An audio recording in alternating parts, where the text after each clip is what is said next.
This episode of the Busted Wide Open podcast is brought to you by Blueberry. Blueberry offers the best media hosting, accurate listening stats, and their all-new PowerPress Deluxe sites, a no-setup WordPress website for your podcast with all of the necessary links to share your show with the world built right in. If you currently produce a podcast and are looking for a better media host or looking to start a new one from scratch, head over to orbitaljigsaw.com/BWO and sign up for the best media hosting and a PowerPress Deluxe site to get your first month absolutely free. That's orbitaljigsaw.com/BWO, or just use the promo code BWO at checkout for your first month free. And with that said, enjoy the show. This is the Iwgp Junior Heavyweight Champion Will Osprey, and you are listening to Busted Wide Open. Thank you.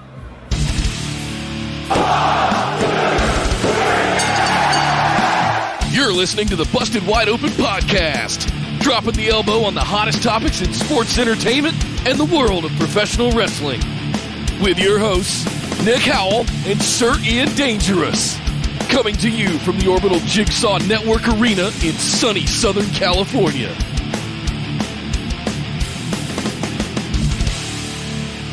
Welcome back to the Busted Wide Open podcast, but if this is your first time joining the show, I'd like to welcome you to episode number 188.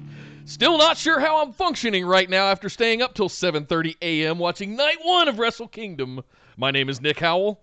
And feeling like how Lashley's wedding jacket looks, I am Sir Ian Dangerous.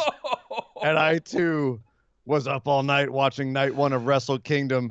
And tonight, Nick, we got to do it all over again. Yes.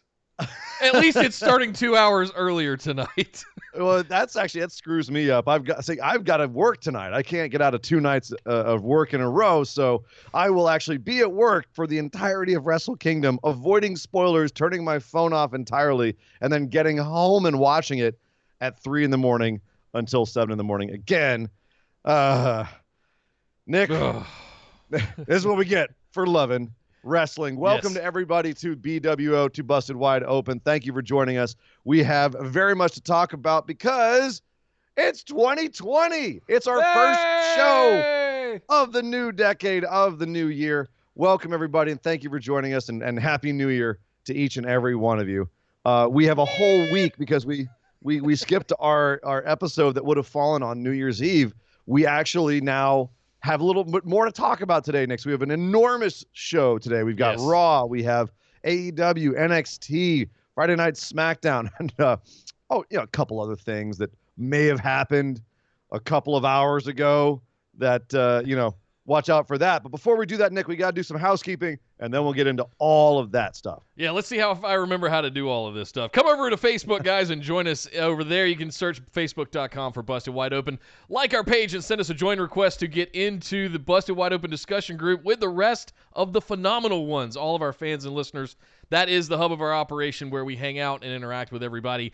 And at the top of that page, or group, I should say, you'll find a link stuck to the top of the announcements for our Discord community, which is full of live chats for all promotions and shows all throughout the week, including dedicated channels for all pay-per-views like Wrestle Kingdome 14 that is happening as we speak. We are right in the middle of night 1 and night 2, as Ian was just saying a second ago. So yes, make sure you get into the Discord once you get into the group. You can also find it in the description below if you're watching on YouTube, and in the show notes of the podcast over at orbitaljigsaw.com. Those are the great places, two big places, Facebook and Discord, to interact with us throughout the week, every single week. You can also find us over on Twitter and Instagram at BWO Podcast, streaming live right here on YouTube at youtube.com/bustedwideopen every Tuesday at 8 p.m. Eastern and every Saturday at 3 p.m. Eastern.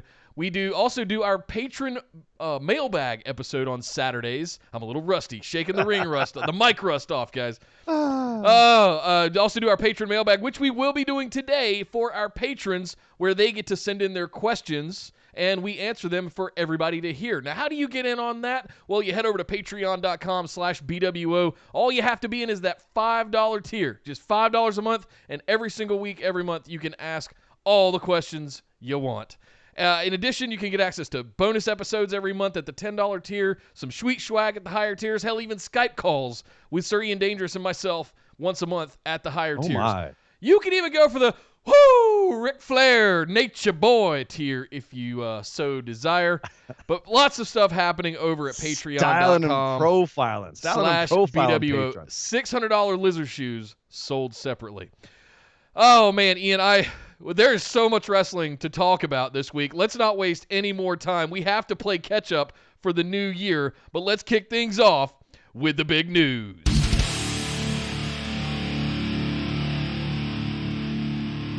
Well, did you know, Nick, that last night was night 1 of Wrestle Kingdome? What? I know. It's hard to believe. It's Wrestle Kingdome time. It's madness. And we'll probably have like a lot more where we actually go into details on the matches next week. But we got to do a quick rundown. And for those of you who have not watched last night, if you don't want to be spoiled, hang out. Go do something else. Mute us off. Go watch Wrestle Kingdome. Go watch Wrestle Kingdome. Go mute us for like the next 10 minutes because we're going to spoil night 1 right now so that everyone who wants to know, who doesn't have time to watch it, is going to be up and ready for tonight, Wrestle Kingdome night 2. Night 1 was, the crazy thing about night 1, Nick, was a lot of it, and I'm not used to this, they were previewing night 2. How so? Like a lot of the early tag matches were just previews for matches in night 2. Yeah. Like they were just there to function like New Japan tag matches normally do, which is as a way to build the storyline for the big match that's coming. Yep. And that was surprising to me. I thought they were going to have them be mean more on night 1, but they didn't. So here come the spoilers. Spoilers. We had the pre-show. We had Great Bash Heel, which is of course Hanma and Makabe versus Yuya Uemura. With Yuya Uemura and Yota Tsuji. So it's a couple of young lions versus Toa Henare, Alex Coughlin, Clark Connors, and Carl Fredericks from the LA Dojo right out here. And this was, you picked Great Bash Heel and friends, and I thought they're going to put over the LA Dojo, which they did. And this was a fun little opening match.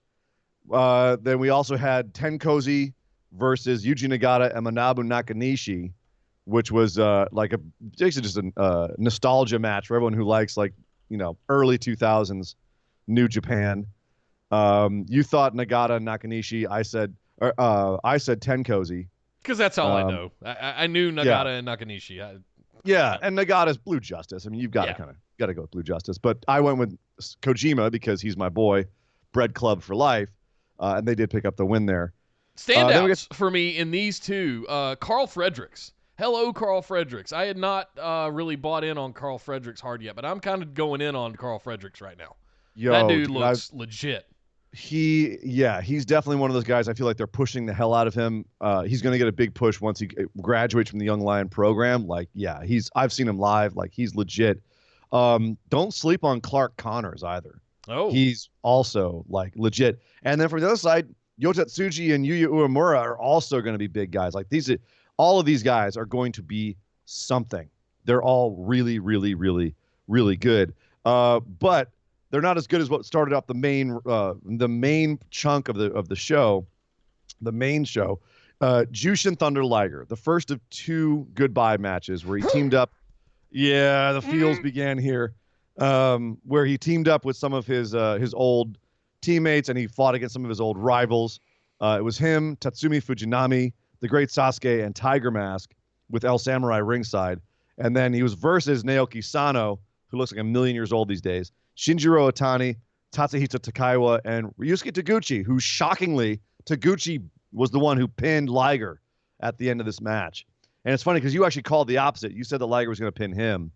And I said that Liger was going to pin Sano because they were having a match together tomorrow. But no, no, it was just straight up Ryusuke beat him. Didn't have to butt strike him to do it either. Just beat him. So I know the history of Balor and Taguchi that ultimately led to the Prince forming and ultimately Bullet Club. I put that feud between Balor and Taguchi as being.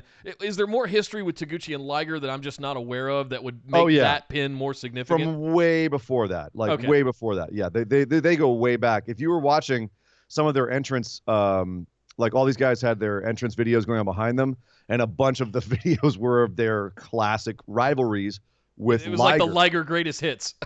It literally was the Liger greatest hits in one ring. If you were any fan of Liger's history, this was huge. I absolutely, you got all the feels when every single one of these guys came out. And Taguchi, I mean, most of these guys are junior heavyweight legends. Some of them are heavyweight legends now, but some of them are junior heavyweight legends. And, low key, Liger is like the god of the junior division. He actually booked it for a long time, which they don't really talk about. But he's the reason why a lot of some of the great old storylines exist, because he wrote them, and he wrote them with some of these guys. So, and Taguchi is definitely at this point, he's kind of the godfather of the current junior heavyweight division. Even like putting over guys like Rocky Romero and Sho and Yo and all that. Like he's kind of the guy who's holding it down now. So it made sense for him to kind of get the rub because he's active right now. But we'll talk more about that another time, Nick. We got to move on and talk about the 2 tag matches that we're building for tomorrow, and that was LIJ versus Suzuki Gun and Chaos versus Bullet Club. These matches we're building for tomorrow. We've got Sonata versus Zack Sabre. Tomorrow. I'm still on last night. Tonight. Technically, it will be tomorrow. Actually, no, you're on the left coast. Tonight. So it's 9 p.m. It's going to be tonight. Time we've got zones. Sonata versus Zack Sabre Jr. for the Rev Pro British Heavyweight title. And we've also got Hiroki Gotoh versus Kenta for the Never Openweight belt tonight.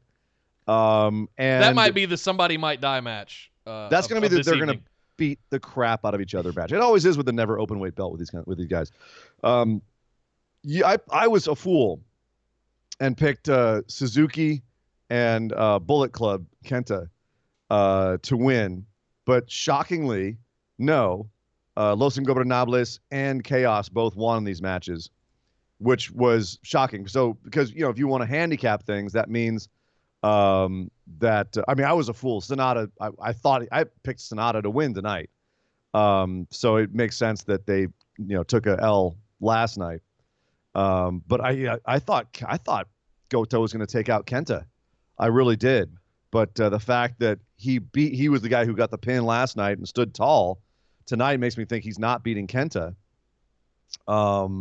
which means Kenta's reign of terror will continue. I don't know. What do you think about that, Nick? Do you think that Kenta should continue his reign of terror? Yes, but I don't think it's going to happen. I think we both picked Gotoh to win tonight, right? I am now severely questioning myself. Yeah. But I'm already locked in. I'm locked in. That 0-2 lead that you picked up from the pre-show quickly went away as we got into the main card here, and I was just like, oh, this got interesting real quick. So at this point, we're tied 2-2. Yeah. All things are even again. I was sweating. I was sweating in our Discord chat last night for the. Am I going to beat Sir Ian Dangerous at a New Japan Pick'ems? Also, by the way, thank you to everyone who hung out with us in our Discord chat last night. I know everyone was fading hard by the end. Everyone was just dying, but we made it. We made it, kids. Then we got in the show. We got into the title matches: Gorillas of Destiny versus Finn Juice, which of course is David Finlay and Juice Robinson for the IWGP Tag Team Championships. Oh my God. Oh my God. Oh my God, Nick. We did not see this coming. No. We did not see this coming. However, there was an interesting call that I want to call out before we say the results and all that stuff. Yeah. After the match, Kevin Kelly said that this was the seventh Wrestle Kingdom in a row where the tag championships have changed hands. And I went, oh, damn. I didn't even realize that. Did we go back and double check that? Did you? I know you said in the chat you didn't realize that either, or you were going to look into that, but that wasn't the thing I was going to look into. But I did know that when I made my pick, and when I said Gorillas of Destiny was going to pick this up, I actually said that because I knew that the tag team titles change hands at Wrestle Kingdom all the time. I didn't know the exact number of 7, but I knew it was like every year they change hands. I couldn't remember a time that they didn't, and I thought this was the year with Finn Juice being kind of a thrown together tag team of a couple of gaijins. I thought this was the year that the Gorillas. I mean, Gorillas are a strong team. I thought they were going to retain. Yep. Nope. Surprise upset. Finn Juice are your new tag team champions, which means tonight, because of the outcome of our next match, which was Lance Archer versus Jon Moxley, Juice Robinson has the opportunity to become a double champ as well, a 2-belt champ as well. with a victory tonight over Jon Moxley, who took out Lance Archer in a Texas death match that gave me exactly what I wanted for essentially a jumped up last man standing match, which I typically hate. This felt like a last man standing match, Nick. This is how it's supposed to be, where like you're actually worried for these guys' safety. And it wasn't crazy stuff. It was trash can lids, chairs, and kendo sticks. Like it wasn't like there was some huge array of weapons deployed in this match. It was pretty traditional stuff. But the big spot at the end was... Well, it was also how they applied those weapons, Nick. Sure, let's be clear. Sure. Like, there was some absolutely brutal kendo stick strikes. There was an absolutely crazy crucifix, like, flip power bomb. I forget what Lance calls it. Basically like a reverse razor's edge kind of thing onto a bunch of chairs. Like, it was absolutely... there was a lot of really well-executed weapon spots, and this felt like a brutal match. Yeah, truly brutal match. But yes, Nick, the final move, which I just we all just cringed. What's he calling his finisher now? Death Rider. Death Rider. That's right. Death Rider, elevated DDT from the ring apron onto not just any tables, Japanese tables, which by the way are hard as hell. So Lance Archer just head first, elevated, no protection onto these tables. They both came up bloody. Lance lacerated his arm. I saw it. He didn't even come back into the ring afterwards. They were treating his arm, pouring blood everywhere. Something stabbed him or something like that. Yeah. Like, holy smokes. It's just brutal. But great match. Moxley is a new champ. He faces Juice tonight. He vowed after the match to end it. He was a gambler. He's like, I'm coming home with nothing, or I'm coming home with the prize. So that's the way we're doing this. It remains to be seen whether Juice is a double champ or Mox remains the champ going out of Wrestle Kingdom. Juice Robinson with a chance for a two-belter kind of showing as well. Exactly.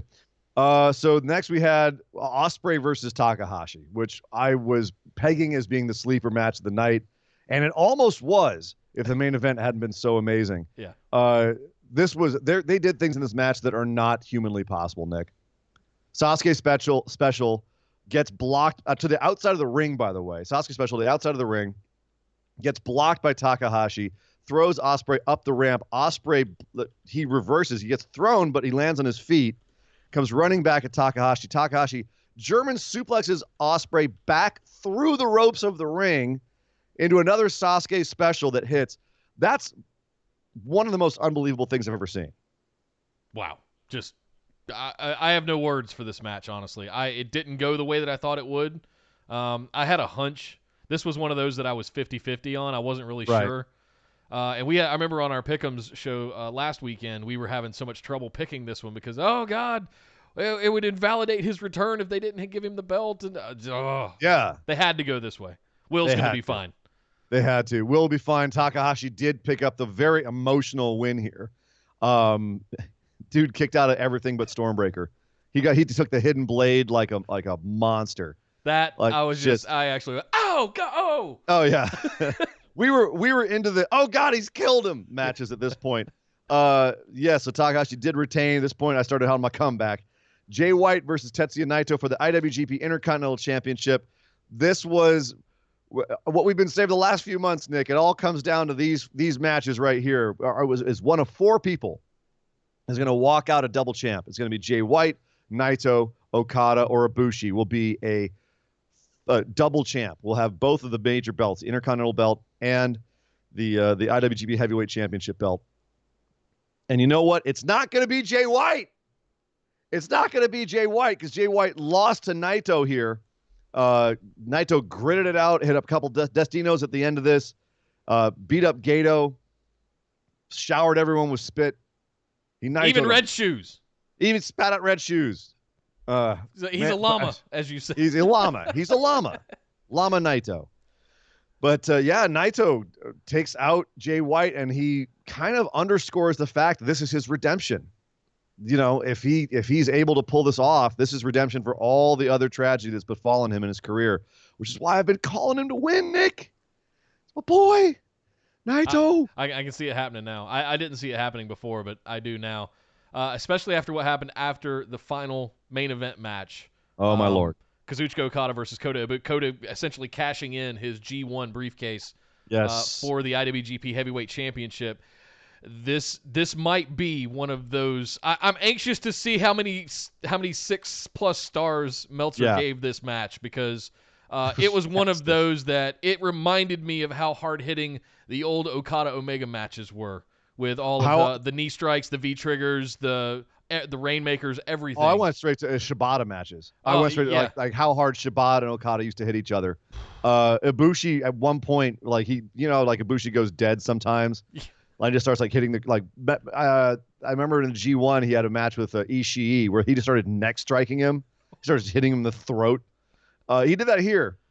Okada got under his skin and Ibushi went to that dark place and he just beat Okada mercilessly. He started closed fist punching him to the point where I was getting uncomfortable. I was the crowd booed him. The crowd booed Ibushi. The Golden Star, he got booed. Ibushi. They were not happy about it, and because it was scary. He was hitting a lifeless corpse at his feet. But Okada is Okada, and there's a reason he's Okada. They had me swerved 4 or 5 different times at the end of this match, Nick. Yep. And yet at the end, Okada Rainmakers the crap out of Ibushi, and Okada moves on to face Tetsuya Naito tonight. Ibushi will have a rematch of the G1. And it'll be Ibushi versus Jay White.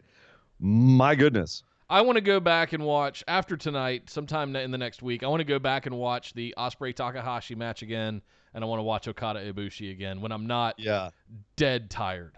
When it's not 6 a.m. and I've been up for almost 24 hours.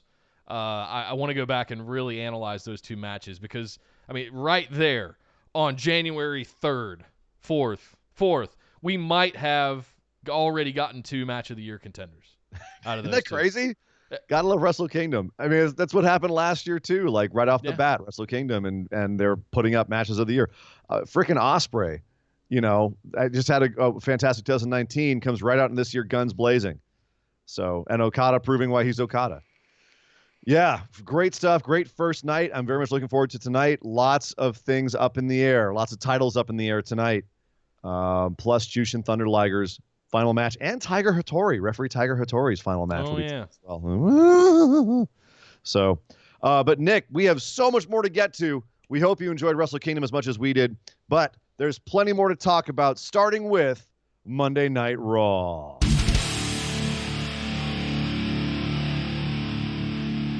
Well, the happiness ends here, folks. We had the culmination of the Lana Lashley storyline. Maybe. That's not the culmination. It's just going. Yeah, it feels like it was an end or a beginning, depending on how you look at it. Yeah. Season finale. To be continued, sort of thing. Lana and Lashley got married on Monday Night Raw. Well, they tried. They tried. I don't think they ever said yes. They never really. You had that poor flustered officiator who in the history of bad acting, he's on wrestling shows, he's got to go in at least the Hall of Fame. I don't think he ever actually got to the point where he was like, man, do you, woman, do you? And they never actually said yes, because of course at the end Rusev jumped out of the cake and just laid. Oh, you spoiled it. Well, no, I didn't, because honestly, there's a giant cake in the middle of the ring for the entire segment. So at the beginning of the segment, well, hold on, because you knew Rusev's coming out of that cake the entire time. Yeah. It was how we got there that you had no idea of how it was going to go down. And sure enough, they swerved us all, for better or for worse. Some people were livid. Some people were intrigued. But boy, did they pulled a 1-2-3 punch on us in this segment. This was most of the show too. Like this was the closing moments of the show, and also, by the way, the last thing that WWE did on its regular programming in 2019. In the decade. This is how they closed out the decade. Technically, Dolph Ziggler, Roman Reigns had a match on New Year's Eve, but on their shows, this was how they closed the decade. So did R-Truth, for that matter. But yeah. I digress. But maybe R-Truth with the 24/7 championship was the final thing. But at any rate, this was their last thing, and they built up the whole show to it. Eric Rowan didn't get invited, and he wasn't happy about that.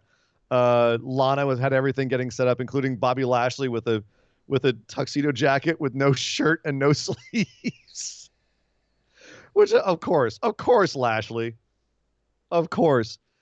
But we finally get to the segment itself, the actual wedding ceremony, and, trashy in only the ways that a wrestling wedding ceremony can be. If you've ever seen a wrestling wedding ceremony on TV, you kind of know what you're going to get. Yeah. You kind of know.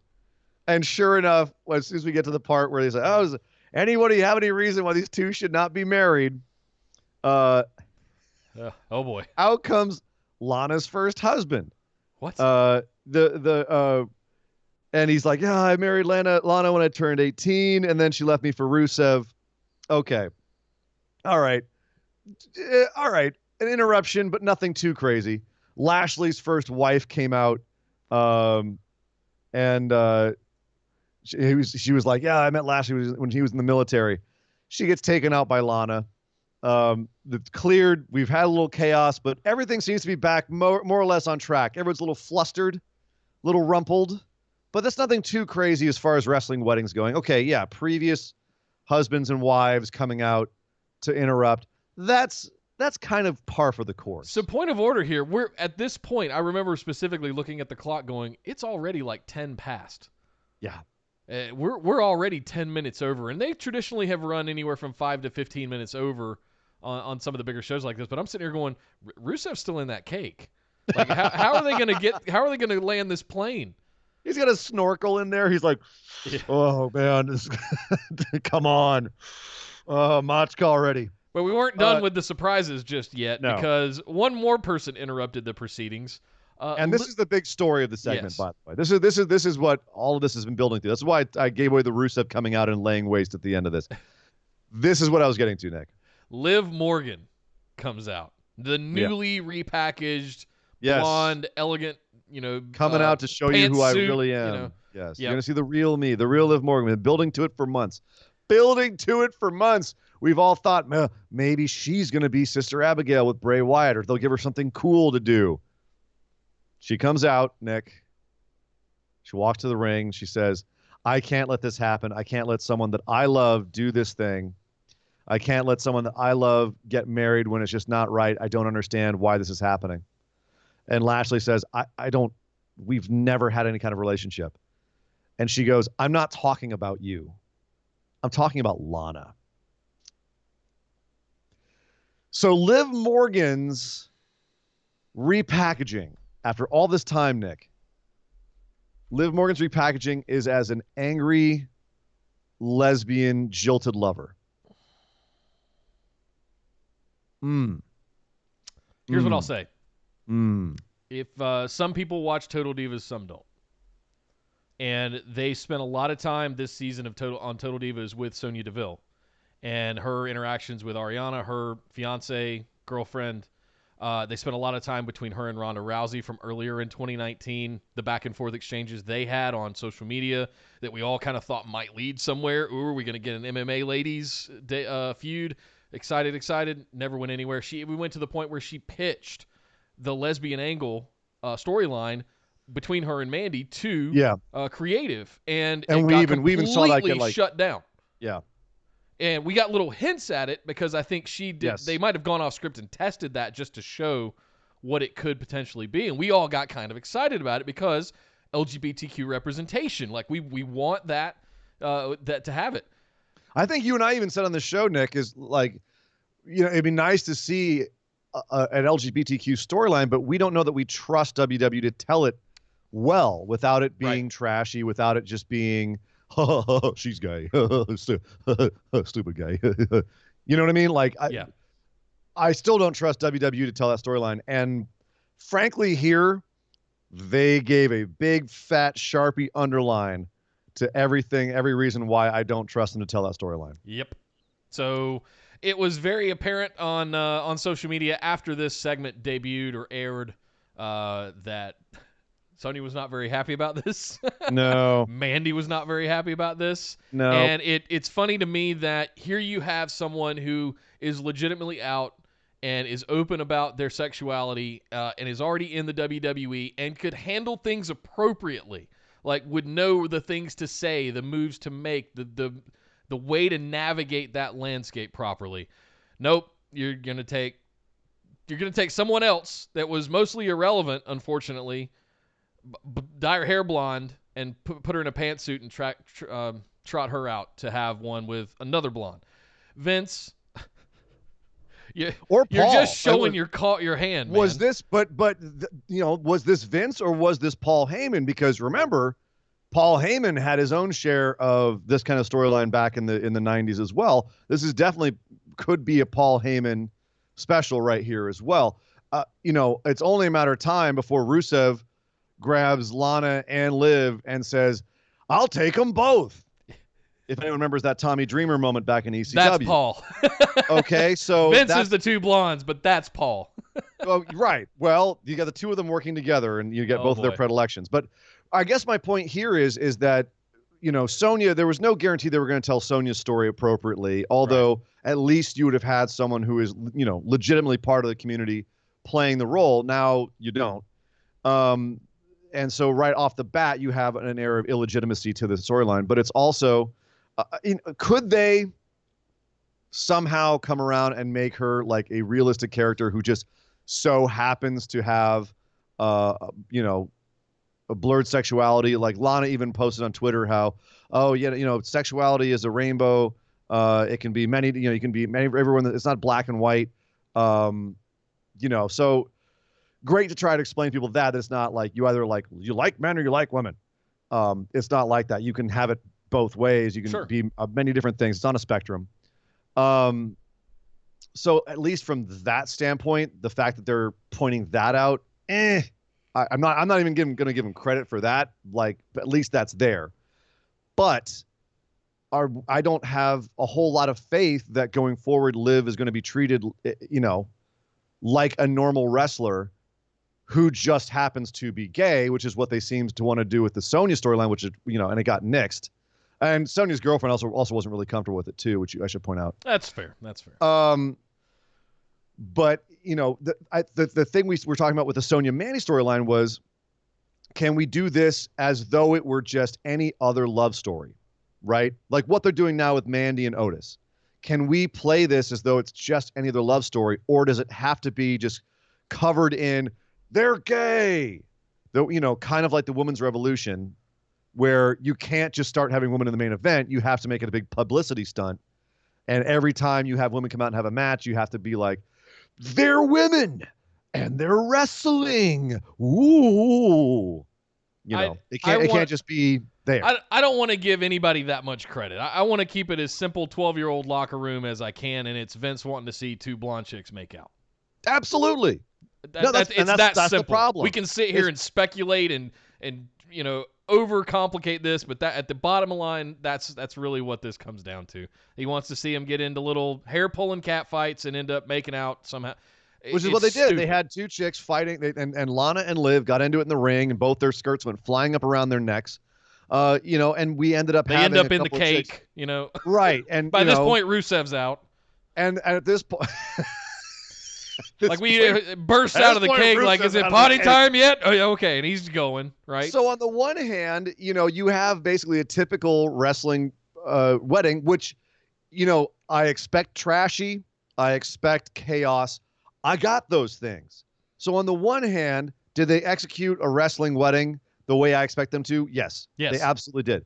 On the other hand, did they use LGBTQ representation as shock value, in your face, surprise, swerve, and not as just, not actually like treat it the way it should be? Yes, they did that too. Which was kind of disrespectful for anyone who's in that community who's been following WWE and thinking that they're turning a corner or something. They're not. Is there also a level of middle America Bible Belt fan base that they're just kind of poking in the eye that doesn't believe in homosexuality or LGBTQ stuff that is triggering them. I just, of course. Yeah, and there's a level of that's going on here too, and that's what I took away from it. You had an opportunity to do something genuine, and instead you went the other way. And that's what really rubs me wrong about the whole thing. The number of hate posts that Lana and Lashley have both gotten on Twitter from people who are, very, very unsubtly being like, you're blonde, you shouldn't be with that guy. You know what I'm saying? Like the people that it's still in 2020 now are, but that's the point of the storyline. That's one of the reasons why they did that was to poke all those people that are going to get triggered by seeing a white woman with a black man still in this day and age. And honestly, like if you want to take those people's money, knock yourselves out. Take their money. They deserve to have their money taken. But at the same time, I'm not sure if that's the audience you want to be playing to. Right. Like that's maybe my point. At some point play to an audience that, might be more. I say more sophisticated. It's wrestling. It's WWE wrestling on top of that. Right. So I know what I'm saying when I say this.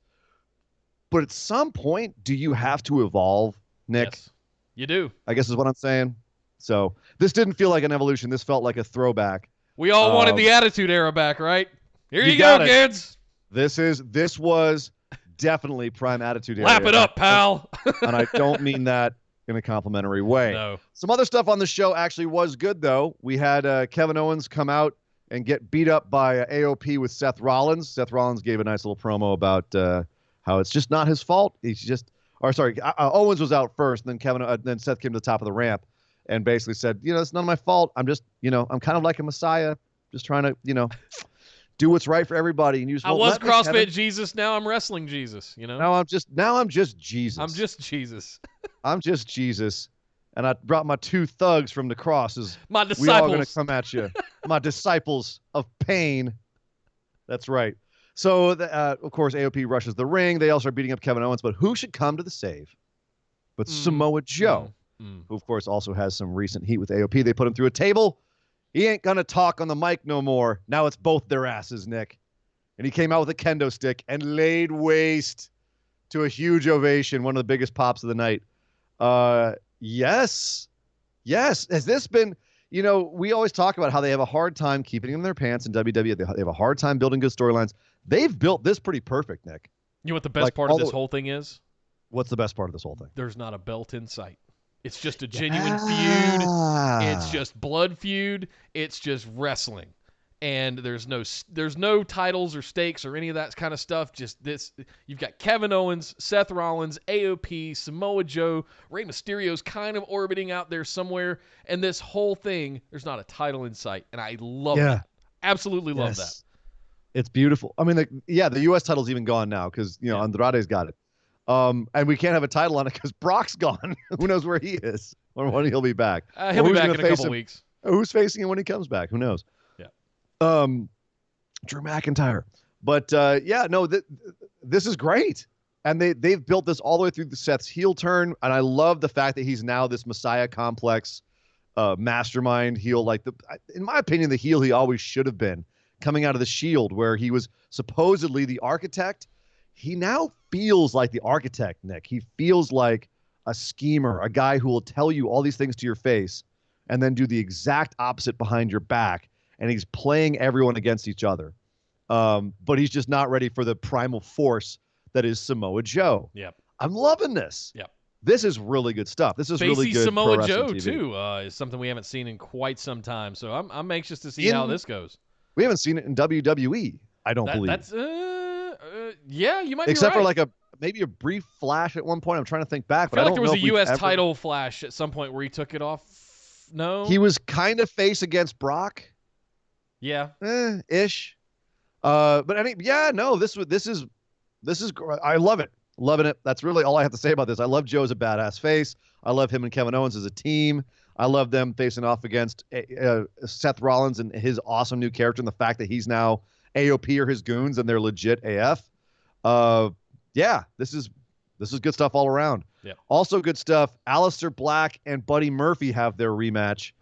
And this one was a baller match. This is one of the best matches on WWE TV this week. Yeah. Although Allister Black double taps Buddy Murphy One black mass wasn't enough. It didn't really quite get all of it. So he just had to go for 2. And Buddy Murphy, he did. That man did. Do you like that these two guys are just wrestling with 0 stakes and 0 storyline? 0 thing. They're just having exhibition matches to see who's better. This is what it should have been all along. They should have. They're kind of appeasing their hardcore fans in these audiences and drawing in the casual fans to these guys who they may not know because of WWE's bungling of their character development. This is the best character development you could give for these guys, is let them go out there and ball out in these matches and just beat the crap out of each other and get people engaged. And they did. They've had This Is Awesome chants on both of their matches from people who probably didn't really know who they were before these matches. And it shows what they are. It's not just Aleister Black talking to a camera in a weirdly lit room backstage about how he's going to pick a fight. It's him going out there and being a terrifying silent killer. It's Buddy Murphy going out there and being a cocky asshole who's just getting a little bit outclassed here. Like, all around, since we've had them stop talking, this has been great. Would I like to see more stakes? Of course. But, like we just said, there's not a whole lot of belts to go around. So the fact that they're giving this the due that they're giving it is actually really nice. Yeah. It's one of those where I think inevitably 2 to 3 months from now, as we get closer to Mania, we might see I think we're going to have Elimination Chamber. There's a chance there for large groups to get opportunities. We saw Kofi get a big one last year off the back of an Elimination Chamber match, 6-way match. So, I mean, you're going to have opportunities to insert these guys and just see who can get themselves over. And I think Buddy, I hate to say it, I think Buddy's got a bigger chance to get over than Allister here, because I feel like they've ruined Allister. But Buddy, I think, still has something left if they can bring back that true Techno-Viking type of mentality where he's just unstoppable. You got to change his ring entrance back then if you're going to do that. But I honestly feel like they're investing more in Aleister Black. Otherwise, they would have had Buddy Murphy win here. So at least they could go to a rubber match and have it be like, they both tied and then one of them picks up the win. No, this is Aleister Black beat Buddy Murphy 2-0. So to me, this feels like they're putting Aleister over a little bit at the expense of Buddy Murphy, who still looked good. But I worry that he's going to get the good hand treatment, as if you will, and Aleister Black might get a bit more of a push and go up the card. But it's a stacked card on Raw, so we'll have to see. Yeah. Speaking of stacked cards, two other guys having a feud with there's no belt. Randy Orton and AJ Styles are back in a feud a year after their last one that led to a WrestleMania match where AJ was the face and Orton was the heel. Well, now Orton is the face, AJ's the heel. Orton actually injured himself on a house show. He busted his knee, and we were led all weekend to believe that he was going to be out for a long time. And so he comes out to the ring and basically says he might be retiring. He doesn't know if he's going to be able to continue when he comes back from this leg injury. And the audience is, no, they're not happy about it. And then AJ Styles comes out to mock him and said, "Oh, is this it for you, Randy? Oh man." He says, I'm gonna let you take me.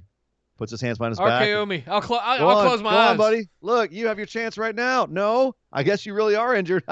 Orton. Well, I guess I'm just gonna have to move on without you. And mocks him. And of course, at the end of the segment, Randy Orton RKOs the crap out of AJ, and he's fine. They were trying to work us all. What's funny about this, Nick, is actually Dave Meltzer from Wrestling Observer revealed that it was all a work before this segment, and Creative was apparently furious that it had gotten out, that it had been leaked somehow, that the injury was staged, because to everybody else, except for like AJ and Orton, everyone else thought it was legit. Meltzer. Well, but that's Meltzer's job. So I see it kind of from both sides of this, where if you didn't want it to be spoiled, maybe it's on Creative to make an engaging storyline, and whether or not it's spoiled that it's legit or not. Yeah.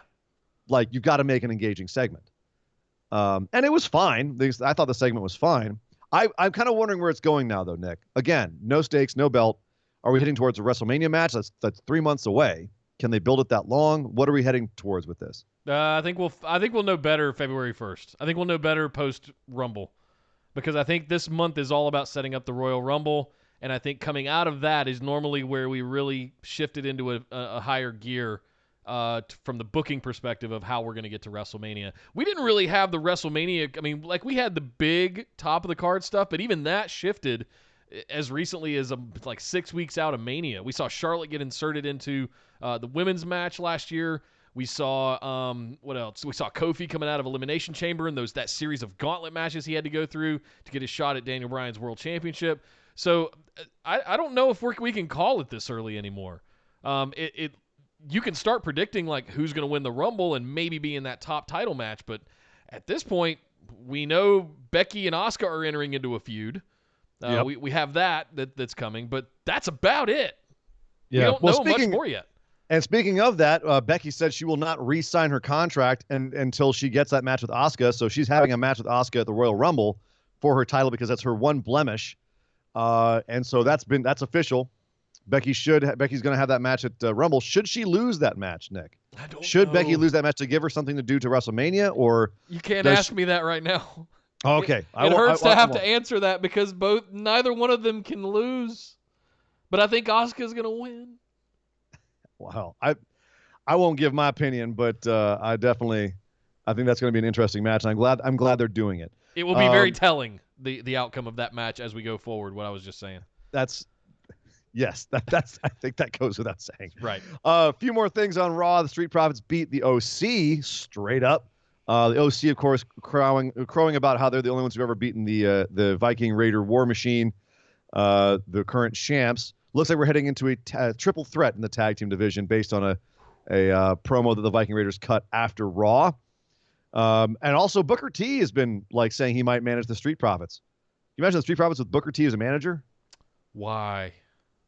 That's kind of where I'm at. Where they're already fun enough on their own. They're already a package. Yeah, they're fine. Like I wouldn't mind a few more. The promo Montez Ford cut after that match, fire.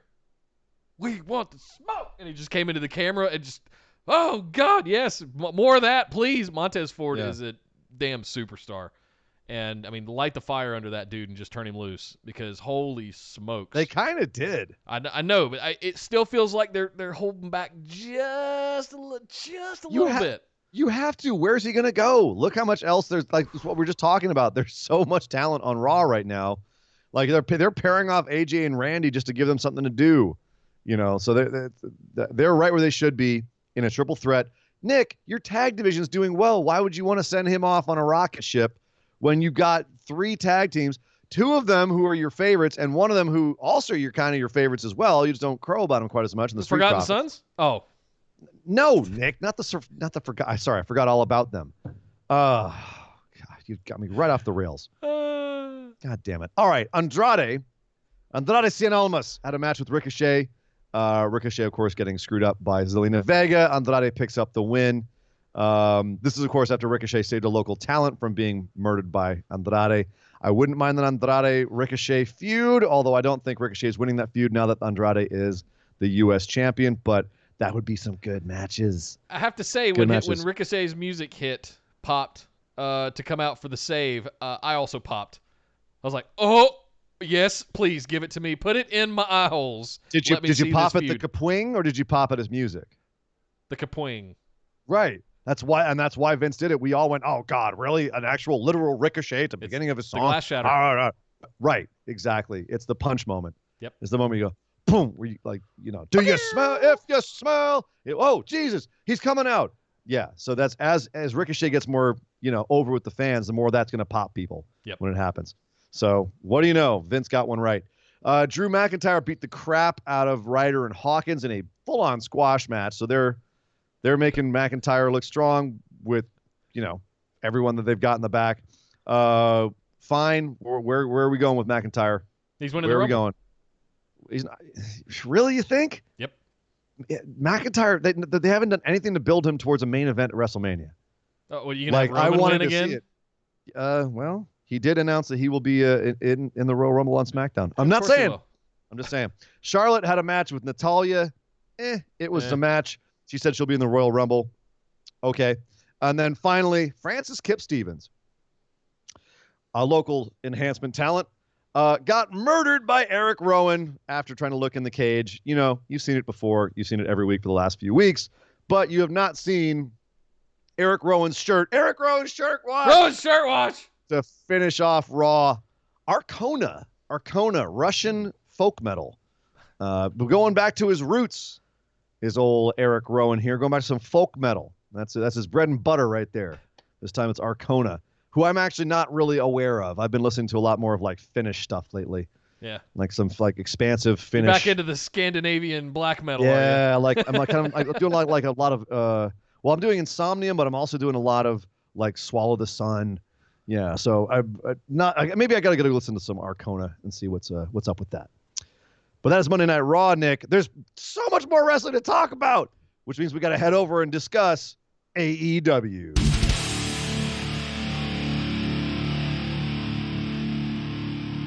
Well, kicking things off on AEW, let's talk about Jon Moxley. All right, that's just going to be a running fun trope from now on. Had a match with old Trent Beretta. And Trent? Trent? It's just Question Trent. mark? Trent? He beat the crap out of poor Trent. Yeah. He even got his pockets going for Orange Cassidy. And here's the problem, is that a lot happened here. Like, you know, the match with Trent, you had Jericho show up in the Tron and promise Moxley a bunch of things like 49% interest in the Inner Circle and a new car and all this stuff. But it was a whole lot of sound and thunder signifying nothing, because we were promised an answer as to what Moxley was going to do with the Inner Circle this week. We didn't get it. Moxley said, yeah, I'll tell you next week. After make sure I don't die at Wrestle Kingdom. I'll be right back. Maybe that was it. Yeah. Let me come back, either covered in cuts and bruises or with a belt. The last time I went to Japan, it didn't work out so well for me, so hold that thought. I'll be right back. Well, keep in mind also, Jericho might come back with one of the greatest wrestlers of all time breathing down his neck, because he's got a match with Tanahashi tonight, and if he loses, Tanahashi gets an AEW title shot. So, yeah, a lot could happen after Wrestle Kingdom. Maybe that's why they're delaying, but that's a bad precedent to set, to say, because that's very WWE. Hey, this is going to happen on this day. That day comes along. What thing? We never promised that. No. That's not happening today. We're doing that next week. Oh, no, another time. Yeah. So the crowd wasn't happy. I wasn't happy. Like, we were supposed to have an answer this week, and it wasn't even like a good reason to push it off. It was just, yeah, let's answer you next week. So, why give a date? Why not think about it? Talk to me next week. And I don't know. I'm nitpicking maybe. But this kind of bummed me out a little bit that they went with this particular way of handling this storyline. How long do you think Jericho will make Moxley wait? Are we going to see Jericho Tanahashi at Revolution and Moxley has to wait for later? Or are we going to get Moxley Jericho right away and Tanahashi comes in later? Because I'm pretty sure Tanahashi's coming. Oh, you are? Because I'm not. I'm still kind of, I don't know if it'll happen, maybe. I'm still kind of skeptical about whether that crossover is going to happen. So, I don't know. Let's see what happens tonight. I think I'm not being skeptical because I want it so bad. Yeah. I would believe me. We've raved and waxed poetic plenty about the merger or the intermingling of AEW and New Japan. That would be fantastic for all of us. You picked Tanahashi to win tonight. So. Yeah. Did I? You did. All right. Well. So apparently you thought it's happening. That's why I just assumed. All right. I didn't know you were on the fence about it. I think I picked it because I think Jericho's busy and doesn't have time for that. And then there was the revelation that Tanahashi was going to come over. I think after we made those picks. Anyway, whatever. Let's not get down that rabbit hole. All right. Well, anyway, I'm curious to see what happens, but we'll know more, as you said, after Wrestle Kingdom tonight, so we'll talk about that on Tuesday. Cody had a match with Darby Allin. That was quick. And beat him with a bit of help from his new manager, Arn Anderson. The Enforcer is now officially Cody's manager. Couple questions here, Nick. Why have Cody Darby 2.0 if Darby's just going to lose again? Are we building a long storyline where Darby just can't beat Cody, kind of a la David Starr Walter, and he becomes obsessed with Cody? or like what's the idea here? Like Alan, I thought was on the right track, and now I'm not so sure. I'm not sure why they put. I mean, last week we had the thing, or 2 weeks ago, I should say, because we skipped Christmas. We had the thing where Darby came out for the save and helped Cody up, and I thought we were going to run something with that where they were allied. And to flip it this quickly, literally the next show you had to where they're having a match and Darby's losing, blew my mind a little bit because it's not the direction that you led me to believe with Darby coming out for a save. So is Darby more of like a everyman that's just going to help somebody in need? I don't know. I don't know what to make of all of this because it doesn't go anywhere. I don't see that. I mean, that's what I'm saying is like I could see an obsession angle with Darby because like I'm looking at his character. What are they trying to show with his character with this? You know, they're letting him be very much in control of his character in AEW. They're much more character oriented for a lot of these guys. So what story is he wanting to tell? You know what? My gut tells me that every week I see more and more of the Darby face paint in the crowd at AEW. Yeah. And I think by this continual loss after loss after loss, when he does finally get that win, it's going to be that much bigger because the crowd is buying in and investing into Darby and this kind of ethereal character that he is. You don't really know what to expect. He's the ultimate underdog, but somehow he still does this crazy stuff. So it makes the fans excited about it. Yeah, exactly. They're going a little Daniel Bryan, undersized underdog, little Johnny Gargano. You know? Yeah, and that's proven to work for decades and decades of wrestling. Yep. You're slightly undersized, but you've got a big heart. But that's why I'm saying with losing to Cody again, like he keeps wanting to just gun for Cody. He'll come out and help him just to get a match with him. What is his end game here, and what's that mean for his character? I'm very curious where they're going with this because I can't quite see what they're trying to do. Yep. Which is, hey, good. I don't like everything to be predictable, so great. Riho had a fatal four-way match versus Nyla Rose, Britt Baker, and Hikaru Shida because, of course, Chris Statlander had to be here in LA at Bar Wrestling for a match that she had previously scheduled. So she's getting her title shot next week against Riho, who did hold on to her title in all of this. Did it kind of hamstring this match to know that Statlander was having the match next week, or did the match still deliver for you, Nick? No, it didn't. And here's this match was kind of a metaphor for me of the state of the women's division in AEW. I mean, it kind of is the women's division in AEW if I'm looking at it, minus a couple of key figures. But it was slow and plotting and sloppy and a whole bunch of stuff. There were a couple of decent spots that were in it, but it was mostly involving Nyla Rose, to be honest with you. Yeah, mostly sloppy. And I think that's, if you asked me to describe the women's division in AEW, you would probably, it'd be predictable that I'd say mostly sloppy. So I think that, was this just a pause until we get to Chris and we can anoint her next week? Yeah, I think so. What else is there? Nobody. I don't think the Kenny Omega introduction of Joshi Wrestling to the U.S. has worked. I think it's been a bit of a failure. There's no storyline. There's no storyline for these women. Nobody really cares that Riho's the champ, and frankly, they haven't given us any reason to buy in on Riho. She overcame Nyla Rose. Is that the thing? Is that what we're? She's pretty over. She's pretty over with the crowds, the live crowds. Yeah, she pulled a full Brock Lesnar the last couple of months and just disappeared. So, at the same time, I want my champ out cutting mean promos. And even after this match, she has a segment backstage where she's going and she just goes, yeah. And Nakazawa is there to translate, and she just goes, yeah. Like, I want my champ to be foreboding and powerful and have a big voice and do all these things. Riho's none of those. Sorry. Wait a minute. You want your champion to be strong and powerful and have a big voice and all those things, but how can you have that when you have like an underdog babyface? Like, you kind of want them to be, yeah, go get them. And I know what you're saying. I know what you're saying in this particular instance where she doesn't have a lot of character or personality that you're seeing. Yeah. And that's a fair point, because all she is kind of like, I'm a cute Asian girl, and look at me, I'm so adorable. It's very much the Stardom mentality of, you don't have to have a lot of personality if you're adorable. I've watched a couple documentaries where they go into how the promoting of the women in Japan is kind of a little weird. And I feel like Riho's still a little bit stuck in that mentality. Japan is just weird. Let's just call it what it is. Japan can be weird. Well, because you're an American. Okay. They're not integrally weird. Japan is actually awesome, and I freaking love it. So lay off, pal. But I also like weird stuff. So all right. Anyway, the point is that Riho, I'm with you where I feel like she could be a better champ. I'm not ready to say that they've screwed up the Joshis in AEW yet. I'm not ready to say that. The women's division needs a lot of help, but I'm not going to say that they're screwed up yet. Hikaru Shida looks fantastic. Right. And Emi Sakura, the little bit that we've seen of her, fantastic. But at least she's got a character. At least she's got a personality to her. But it's really okay. Great, you dress up as Freddie Mercury. But what is that supposed to be?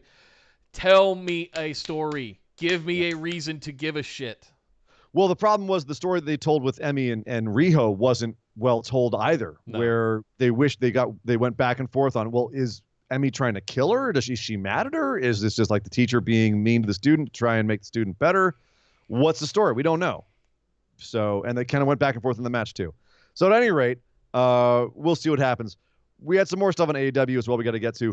Joey Janela got low-blowed backstage by Penelope Ford, of course, his real-life ex-girlfriend, now real-life not ex-girlfriend, and who's now with Kip Sabian, which, by the way, I mean, the fact that they were kind of poking Joey Janela with this feud, like, from the very beginning, from, like, even the introduction of Joey Janela, and they cut to, like, promos with Kip Sabian and Penelope Ford, we were like, oh, that's a little bit of, like Janela gets beaten, and we immediately cut to Kip Sabian and Penelope Ford backstage. Like, they've been subtly laying this out there for anyone who knows what the history is for a while. Now it's straight up. Joey Janela, Kip Sabian looks like they're having a feud. They're already going at each other on Twitter. Joey says, hey, Penelope, if you wanted to touch my penis again so bad, all you had to do was ask. And Penelope said, sorry, I didn't know. It's just kind of hard to, I don't really know where it is at any given time. Whereas Kip Sabian's, it's so much easier to find. Right. Of course. And Joey Janela shooting back, being like, hey, lady, this penis got you a contract with AEW. So we're already getting into the penis jokes with this particular feud because, what feud wouldn't, come on. It's AEW's Joey Janela. It's Joey Janela. What am I talking about? It's just Joey Janela. But we're finally getting this feud, and this is going to be, I wonder if it's going to get as trashy as WWE gets. Because it's already kind of most of the way there. I don't think so. We'll see. No? To be determined. All right. I do have high hopes for Penelope Ford can be another one to come in and kind of invigorate the women's division a little bit. Yeah. Because she's full of personality and charisma and presence. Can do some really cool stuff in the ring that people don't expect. Yes. So yes. Be on the lookout for Chris Statlander. Be on the lookout for Penelope Ford. I had high hopes for Brett Baker, but it's just not panning out yet. Mm-hmm. So I still have hopes for Allie running Butcher and the Blade. We'll see. But I'm still very, very bearish on the women's division in AEW right now. Well, Dustin Rhodes shows why he's still the man. He had a match with Sammy Guevara. He lost thanks to Jake Hager low blowing him.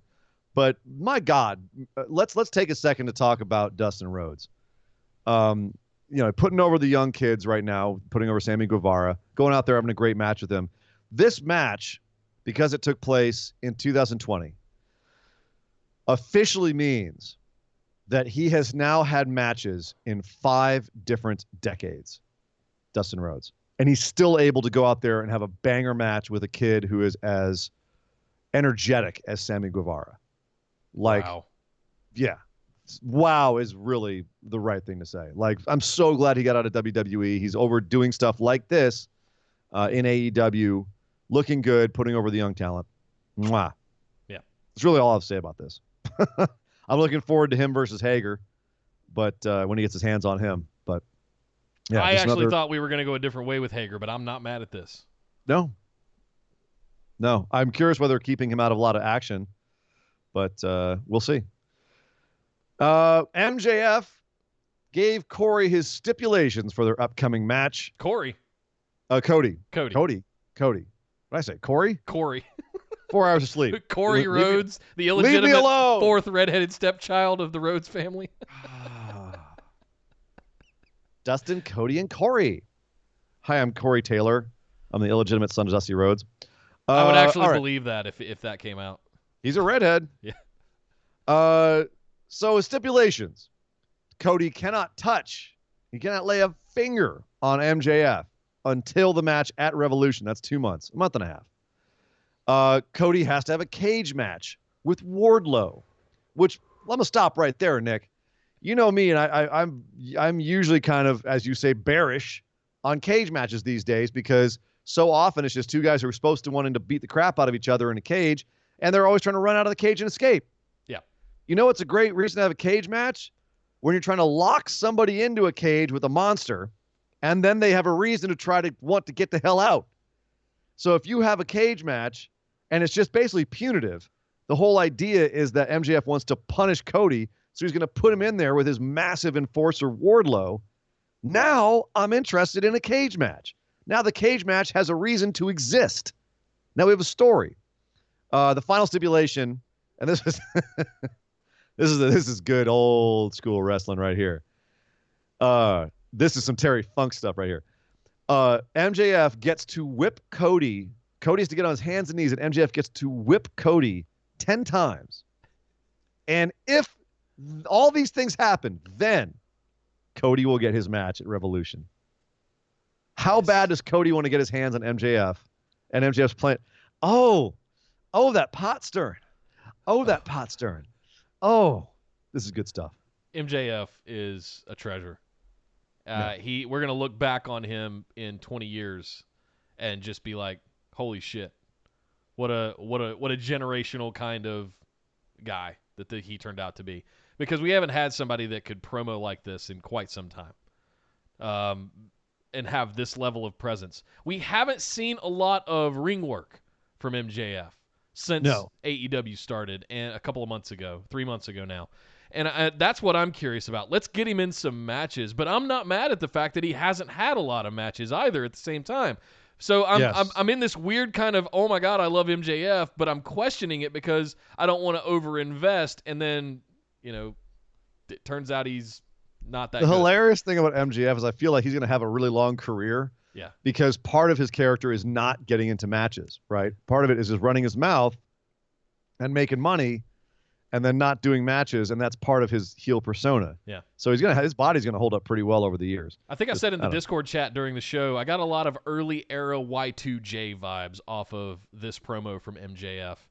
I really, really liked it, and it reminded me of some of the 98, 99 Y2J kind of stuff that I also really loved, and we also look back on very fondly.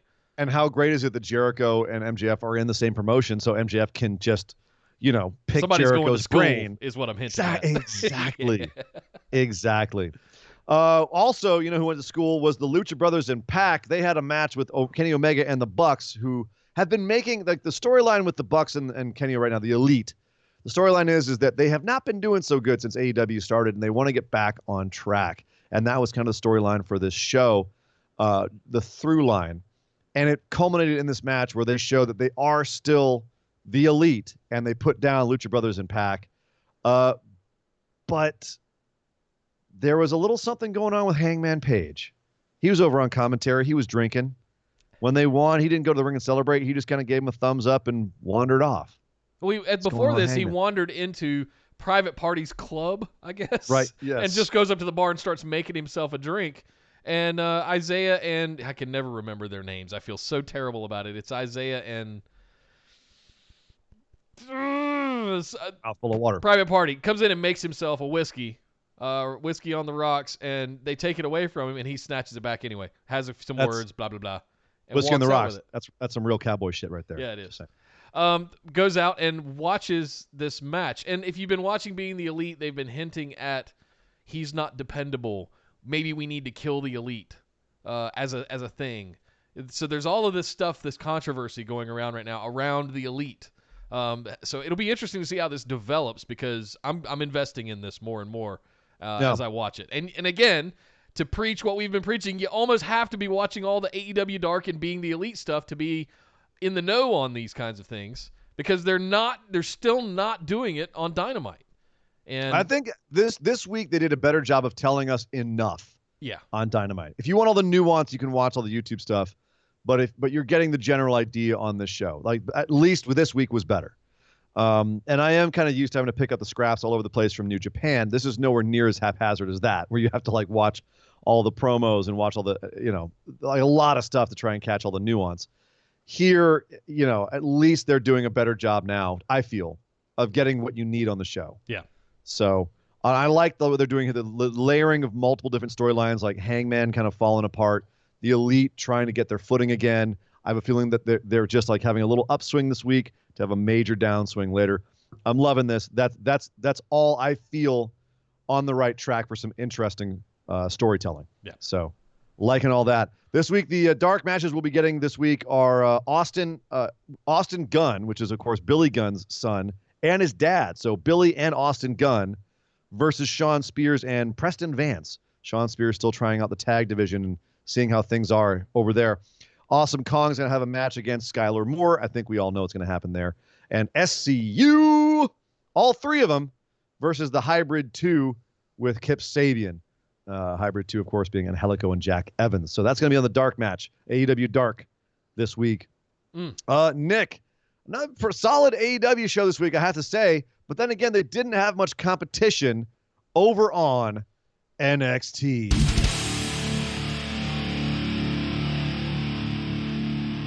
Well, I'm going to admit, full disclosure, I didn't watch NXT.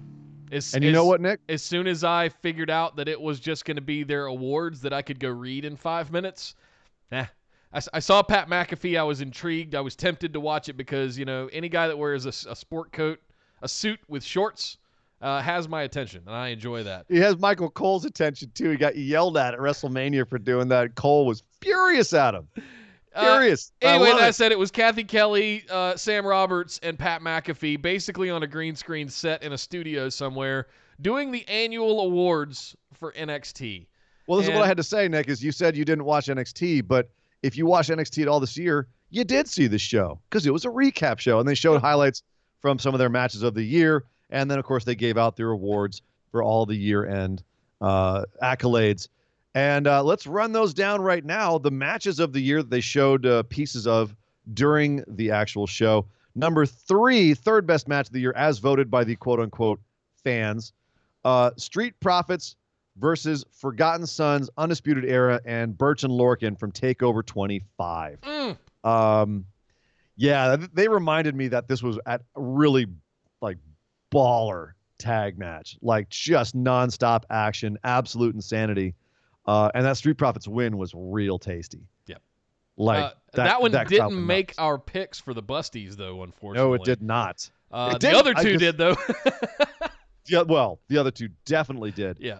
You know what, Nick? I'm not gonna lie. I was a little shocked to see that tag match there. I think it was just as a way to have a tag match. If you know what I mean, like that's.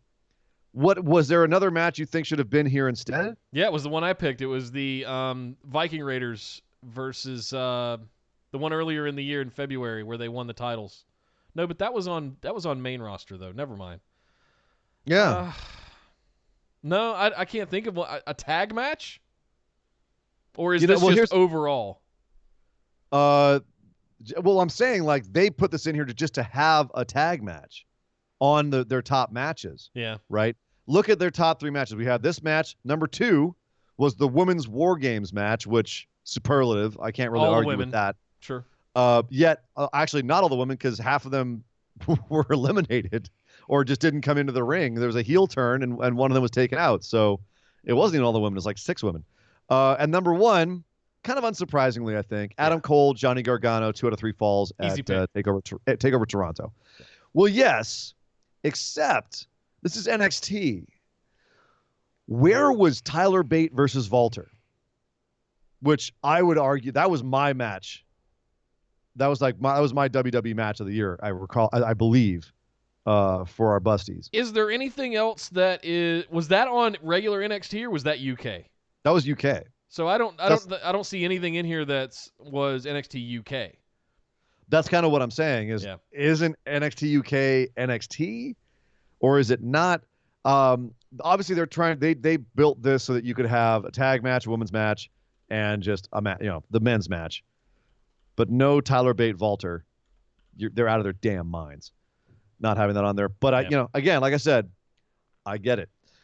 Tag team of the year, I don't think this was in any doubt. Undisputed Era, Bobby Fish, Kyle O'Reilly. Yeah, no question there. Yeah. Best male competitor, Adam Cole. Yeah, Duh. He's champ all year, working his ass off. Female competitor, Shayna Baszler. No argument there. She was champ all year, worked her ass off. Rivalry of the year, Cole Gargano. Yup. That's pretty much. That's the major feud for most of the year here in NXT. The next one I had a lot of problems with. Oh, problems. Okay. Future Star. The nominees, in case you didn't watch this, the nominees were Kushida, Xia Li, Dakota Kai, Bronson Reed, Tegan Knox, Ilya Dragunov. See, NXT UK is in there. Isaiah Swerve Scott, Tainara Conti, and Cameron Grimes. And which of those, Nick, if you were blind, if you were to get that list, who would you pick as the future star of NXT? Killshot. Swerve Scott. Yep. Would have been your pick. Yep. A strong pick. I might have said Dragunov. I might have said Cameron Grimes. I might have thrown a Cameron Grimes in there as a flyer because they've been pushing him. Yeah. Kushida, I think, would be another obvious pick, just because he's definitely the most legendary among all these people by a huge long shot. Kushida's already international huge star. They picked Dakota Kai as their future star. Dakota Kai, interesting, to say the very least. So why do you have a problem with this, Nick? I feel like Team Kick. She was running up against Shayna. She had a little bit of a feud going. She had that injury happen. The heel turn was nice. It's been really well executed. I think we've now got Rhea Ripley, and Rhea Ripley's probably going to have another long run. And I don't see anybody. So future star, even at Io Shirai, I would have put above. Not nominated. Didn't even get nominated. And so I'm looking at this going, who's taking advantage of the opportunity they've been given? I don't feel like she's gotten over that hump yet. The other thing I want you to look at the level of everyone that they're putting in here. Yeah. Right? No one here has currently had a title shot. Ilya Dragunov is getting one, but then no one in this group has had a title shot. Maybe did Kushida have a title shot, or was it just a match with I think it was just a match. Yeah. It was the Walter match. I don't think it was for the title. Like you said, we're not seeing someone like Io Shirai, who's been on that big stage. She's had a takeover, right? We're not seeing someone like Bianca Belair, who's been on a takeover. These are all people who aren't on that level yet. So if they're saying Dakota Kai is going to be elevated, maybe all they could say is she's going to be getting a title feud with Rhea in the new year, and you shouldn't be reading this into this as she's going to be the new number one star in NXT. Sure. She's going to have her place elevated in the new year. So they could have named the category Rising Star instead of Future Star, but even then, I would have put a Keith Lee in there. I would have put Keith Nick. Lee. Oh my God! Well, they gave Keith Lee something. You know what else. they did here, Ian? You know what they did in this category? They forgot about Keith Lee. They did not forget about Keith Lee. They gave it. Look, Nick, would you calm down? Look in front of you. There's some more nits there for you to pick. All right. All right. Look, the takeover of the year was War Games. Of course. Yes. Breakout star was Keith Lee. There he is. Okay. They did not forget about Keith. Keith was in here, and he was the breakout star. Easily. He was absolutely the breakout star at the end of the year. Nobody had their star elevated this year more than Keith Lee. Butters just said Keith Lee wins the Rumble. He's calling it now. Nope. Maybe not this one, but at some point, if Keith keeps going on this trajectory, I don't know. Royal Rumble 2021, Keith Lee and Jackson Riker are in the fold. I mean, look at everybody else that they nominated as breakout star. Only one other person I think could really, maybe two. Damian Priest, Piper Niven, Dominic Dijakovic, Angel Garza, Joe Coffey, Candice LeRae, Matt Riddle, and Rhea Ripley. I think of those, Rhea Ripley, Angel Garza, you could make an argument for, but that's what I was going to say too. But no one has been like a gift factory like Keith Lee. No one got the fist bump from Roman Reigns like Keith Lee. Stole War Games weekend, Survivor Series weekend like Keith Lee. Yeah. Like, this to me was an obvious one. And he promised you ain't seen nothing yet in his promo when he got this little trophy. So, overall star of the year was Adam Cole, baby. No surprise there. Once again, the prophecy did come true. Undisputed Era draped in all of the gold this year. No trophy for Roddy Strong. Really? They should have made up a category. Most improved acting or something like that. He crawled up on Undisputed Era's shoulders and got carried. Let's be real. Are you out of your mind? He got carried. There is no way he would be anywhere near as relevant as he is today had Adam Cole not walked in with Fish and O'Reilly 2 years ago. Period.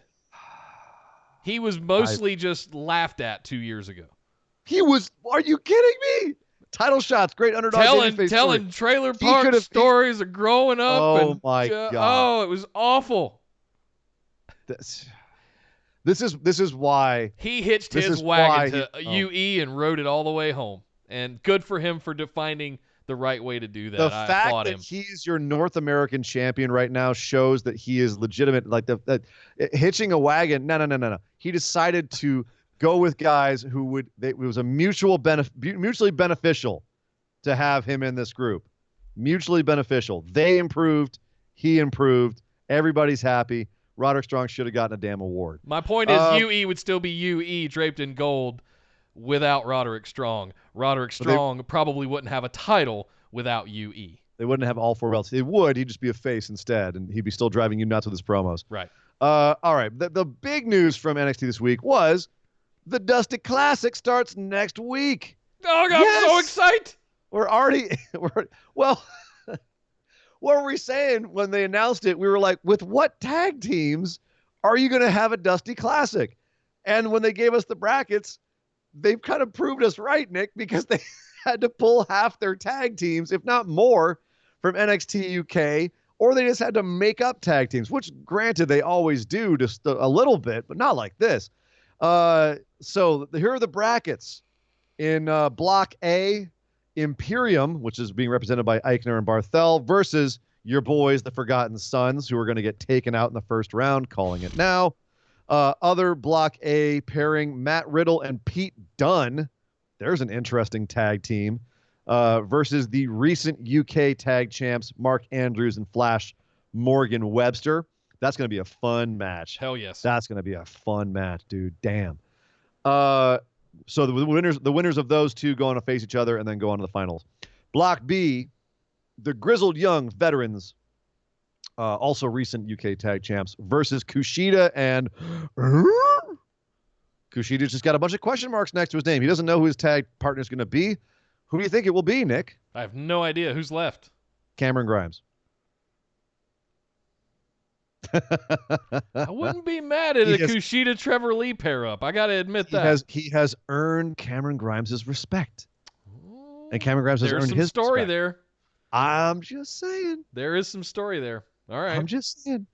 And the winner of that match will face the winner of Undisputed Era, of course, Fish and O'Reilly, versus Gallus. Oh, that match. That's going to be I can feel the slaps already. So yeah, that's a good looking Dusty Classic, I got to say. But how thin is the regular NXT tag division, Nick? Yeah, it's been gutted. Of all of these Heavy Machinery, Street Profits, Viking Raiders. Two of these teams are from regular NXT. Forgotten Sons. But I'm just talking about in the last year. They've lost 4, if not 5 tag teams. I'm trying to think of who that 5th one is, but I'm struggling. I guess you could technically say Ricochet and Aleister Black from last year. But don't talk about that call up. That call up when they're panicking. 4 big legit tag teams. They lost this year. Yeah. Wow. Yeah. Yeah, it's gutted. It's a little bit gutted. Curious, who do you have winning this? Just like first looking at this lineup. Gutshot, Imperium. Yeah. Because I think they're on the up and up. That would be the smart thing to really. I mean, they're pretty over in NXT UK. Like they're known as being kind of big guys, but only if they're going to bring them over full time to the States. Yeah. And we I all could know see how them- Walter feels about that. But that's where I'm hesitating a little bit. But my gut shot says Imperium. Yeah, it's got to be. They might pull one on us and go Forgotten Sons because they've put in work for 2 straight years now. And would they need a stateside tag team? That's the only reason I'm sitting there saying that. One of the thrown together teams, I don't think they're gonna. I don't think they'd do. I don't know. They could Samoa Joe and Finn Balor us with Matt Riddle and Pete Dunne. They did it with Ricochet and Aleister Black last year. So, just saying, Yeah. It's not unprecedented that they would take 2 singles wrestlers and have them win the Dusty Classic. Well, Nick, we got a little bit more to talk about because there was another WWE show this week, and that show was Friday Night Smackdown.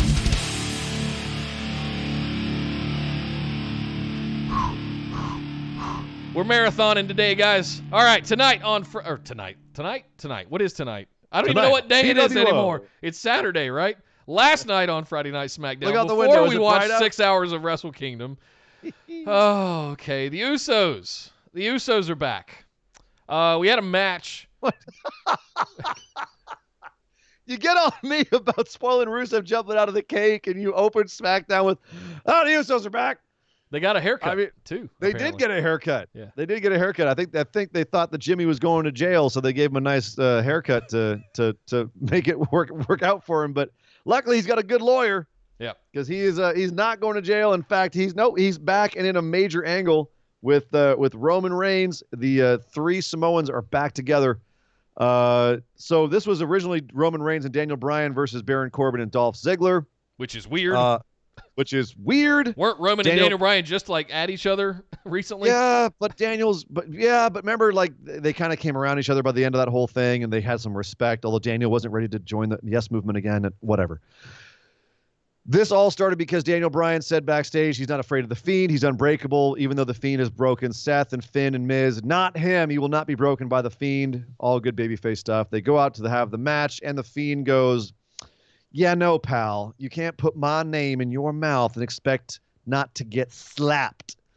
Because he came in, grabbed Daniel Bryan, mandible clawed him. They had a little scuffle outside the ring. Daniel Bryan taken out of the equation, and so Corbin and Ziggler teaming up on Roman. They're going to handcuff him and dog food him again. But Usos! no, out come the Usos to a big ovation. They are back to save their cousin. I popped. Yeah. Not going to lie. Yeah. I've been waiting for it. I'm surprised they brought him back. We had a lot of reveals last night on SmackDown. That's for sure. Yeah. So we'll be going through those. But yeah, this one, I'm excited to have them back. It's a bit of a reinvigoration for the tag team division on SmackDown that's been dwindling a little bit, as opposed to what's all the good stuff that's going on over on Raw. So good to have these guys back. Let's see what happens if it's the kind of the stinger in the butt that the tag division needs over on SmackDown. So Sting in the butt? or whatever, kicking Really? the butt, poking the butt, hot poker. You know? Hashtag phrasing. Well, the thing that makes sense here is that you've got Robert Roode, by my calculations, coming back within the next week from his 30-day suspension. Okay. So you've got Uso 1, Uso 2, and Roman Reigns versus Baron Corbin, Dolph Ziggler, Robert Roode. 3-on-3, ready-made match, ready-made feud. And it's for, supposedly the soul of SmackDown. Who will own the soul of SmackDown? Who will control the locker room? Roman Reigns or Baron Corbin? Oh, my God. Roman's got family. Corbin just has a couple of guys who couldn't get pushed any other way in WWE. It makes sense. It makes sense. I'm not mad. I'd rather have the Usos doing this than going for the tag titles at this point. Yep. You know what I mean? What are your thoughts about Daniel Bryan and the Fiend? Is this interesting enough for their feud? Do they got to do more with this? They got to do more. But I like what happened. We had another match, if I can combine all of this. The other match we needed to talk about, the big one of the night, was Miz facing off against Kofi Kingston. Yeah, he snapped at Kofi. They tried to bring in the 2020 pancakes. He wasn't about it. Miz is getting snappy. Miz is turning back, and Michael Cole even called on commentary, the Fiend has changed the Miz. So we've now seen, I like this. I like where this is building to and that they're calling attention to it. it changed Seth Rollins at Hell in a Cell. It made him kind of evil, and here we have heel Seth Rollins with AOP now. It's changed Daniel Bryan because he shaved his head and he's gone back to the American Dragon persona. He went after Miz's family, and now Miz, we're seeing the side effect of that, him going back to his dirty heel kind of tactics and just going Being from a dick. just mean but still kind of face. Now he's just being a dick for no reason to Kofi Kingston. Okay, so now we've got a running storyline here about if you get intermixed with the Fiend, some shit's going to change about you. I love that. He'll infect you with his evil or something like that. Can they keep it consistent through the months and years is my question. Yeah. I don't know if they can. I like the fact that they're doing it now. It definitely gives him more of an aura where if you get involved with him, then he will change you. Like, that's kind of cool. I dig it. Can they keep it consistent? I don't know. But the real thing, the big thing to talk about, besides just Miz starting to turn heel, is that after the match, he gets beaten by Kofi, and then he goes to the back and pouts in his dressing room. Kathy Kelly goes in to try to get an interview, and who should answer the door? Not Miz. Johnny Smackdown. But Johnny Smackdown. John Morrison answers the door and says, "I'm sorry, Miz isn't talking right now," and leaves. And goes right back and goes back to close the door. Close the door, goes back in the room. Was this a botched or just like not a good enough reintroduction to John Morrison? Like, first they had him on, was it backstage or the bump? Like the bump. Yeah, they had him on the bump. Their little morning talk show they do every week. And which, okay, fine, kind of a cool little way to just have him there. But then he just shows up in Mrs. dressing room.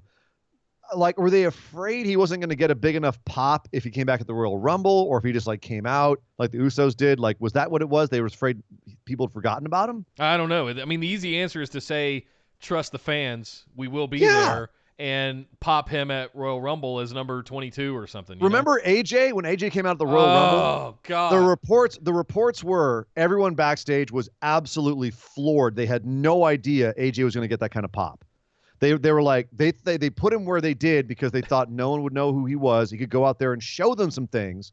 Guess what we were all watching while the Ruthless Aggression era sucked in the mid to late 2000s. We were out watching TNA and AJ Styles, and then Bullet Club in New Japan.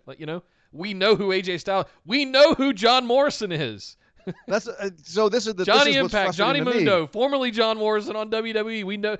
Trust Johnny the fans. Blackcraft. Yes. Like he this is what's frustrating to me is they didn't trust the fans here. Yeah. And I think they undercut his reintroduction. Also, it looks like they're going to be heading back into M&M, Morrison and Miz, right? Yep. They were a tag team. So are we going to now get a tag team? Are they going to go over me in the tag division? Is that the best way to reintroduce John Morrison? No. I don't think so. No. I think they had to introduce him by the Rumble because that man and Kofi both in a Rumble together. Yes, please. That's going to be awesome, but I don't know. I'm not mad at it, but I'm just saying you could have done better.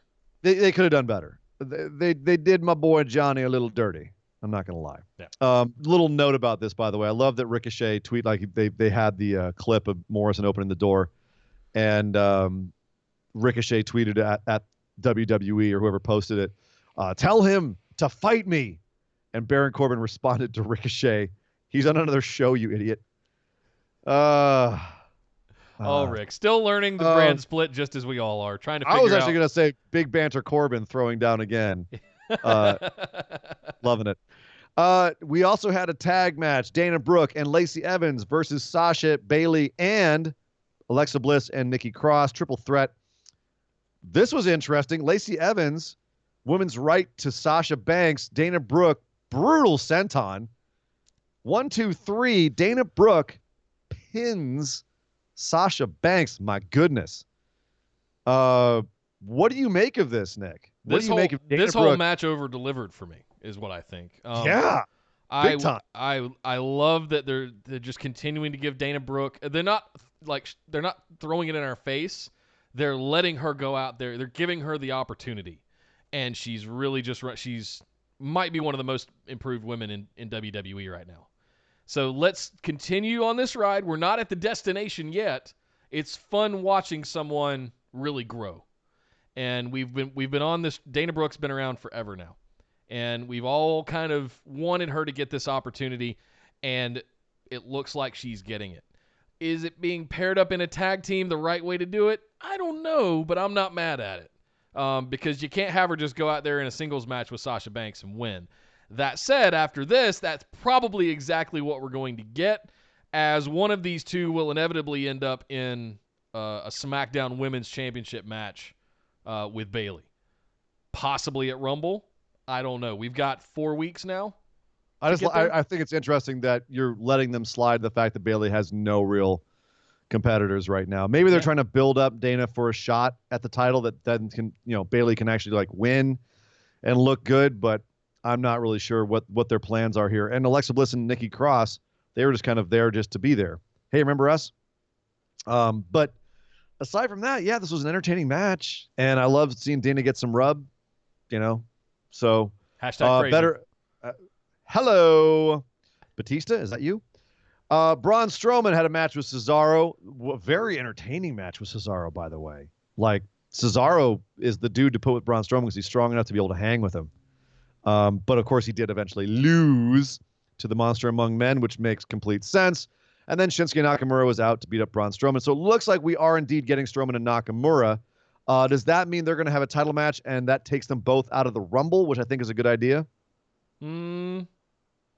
Do you see that, or do you see Nakamura and Strowman both being in the Rumble, even though they're having an IC feud? I think the former of what you said. I hope they build it to an Intercontinental title match. I miss that belt being defended on pay-per-views, frankly, and I'd love to see these two actually get it, and Braun needs a moment. He needs a signature win, and he needs to be strapped legitimately, and I think that would rehabilitate all of the bullshit that they've done with him. I don't know if they're going to do it that soon, but I hope so, because I think he needs to be one of those big dragons to slay in WWE, and he needs to have something around his waist that can go have people pursue him. If they're going to make him this big, facey monster kind of guy that he has been ever since he started doing the Get These Hands, and I got my shirt on. I love me some Braun Strowman. You guys know that by now. But I'm still doubting that they know how to do this properly. And I think giving him that signature win for the Intercontinental title at the Royal Rumble would be the way to do it. Because he's not going to win the Royal Rumble again.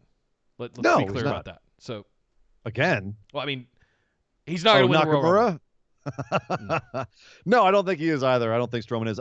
It's mind-boggling to think where he was a year or 2 years ago and how over he was and just where he's now, where he's over, but he's a special attraction. Yeah, I agree. They got to put the IC belt on him, make it special, because Nakamura is just kind of there at this point, which is just mind-blowing to think.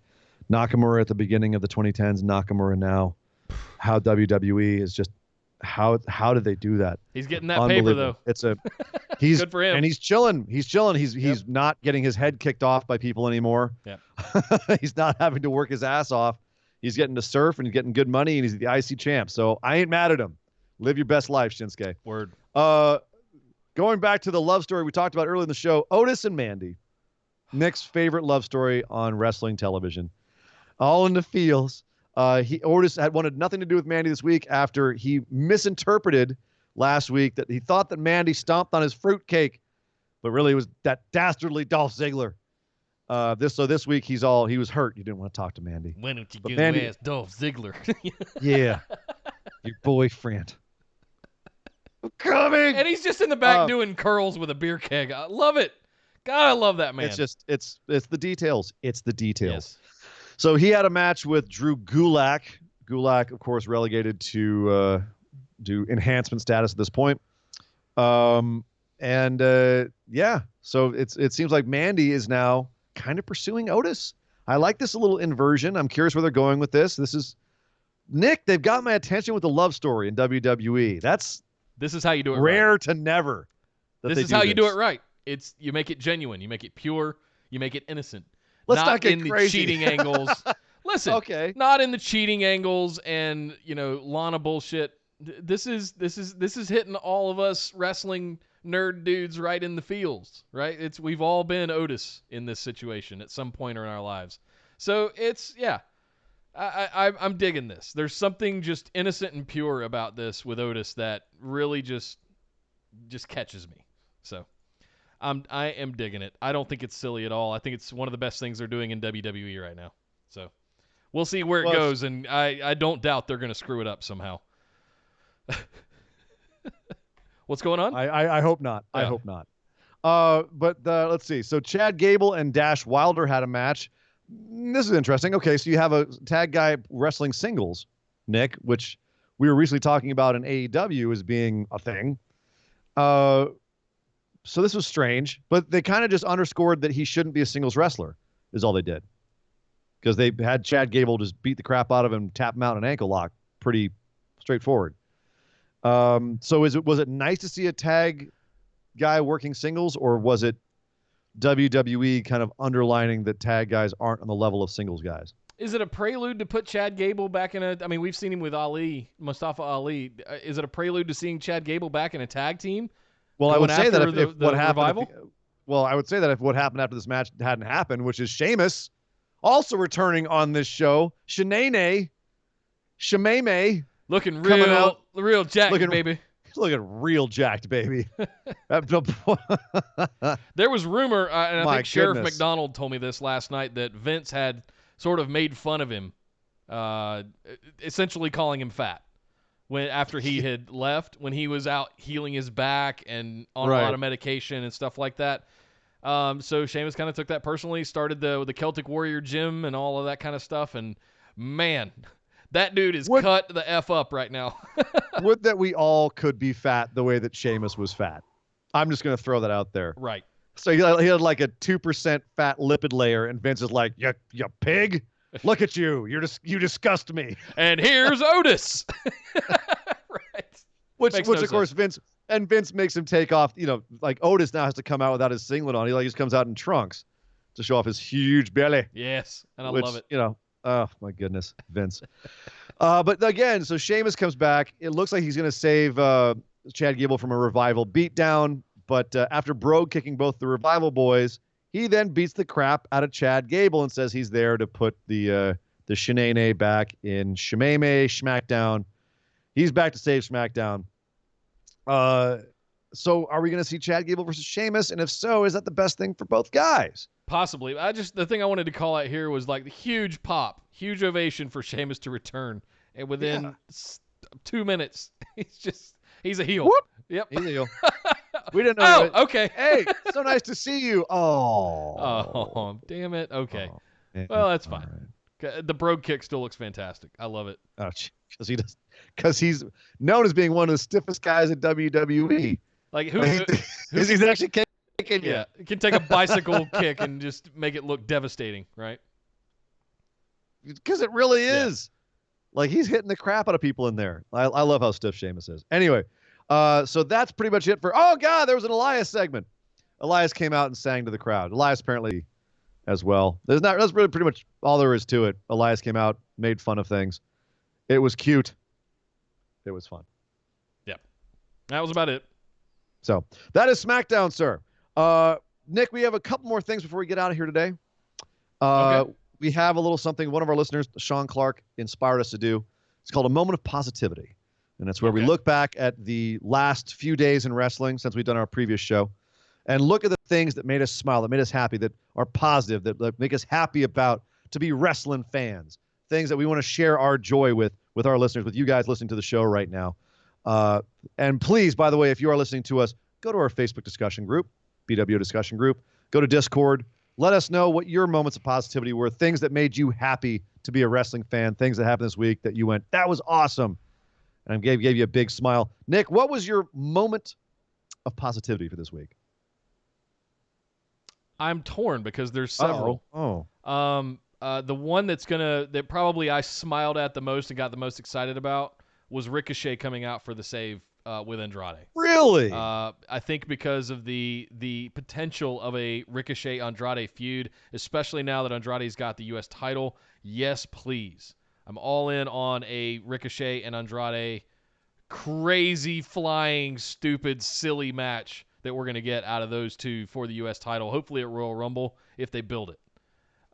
That's the thing that probably made me the most happy and positive this week. It's hard not to mention some of the stuff that we saw earlier this morning on Wrestle Kingdom. Uh-huh. But I want to see the outcomes of tonight before I anoint anything in the right direction, because I don't trust Gotoh, that son of a bitch. He's gonna swerve us.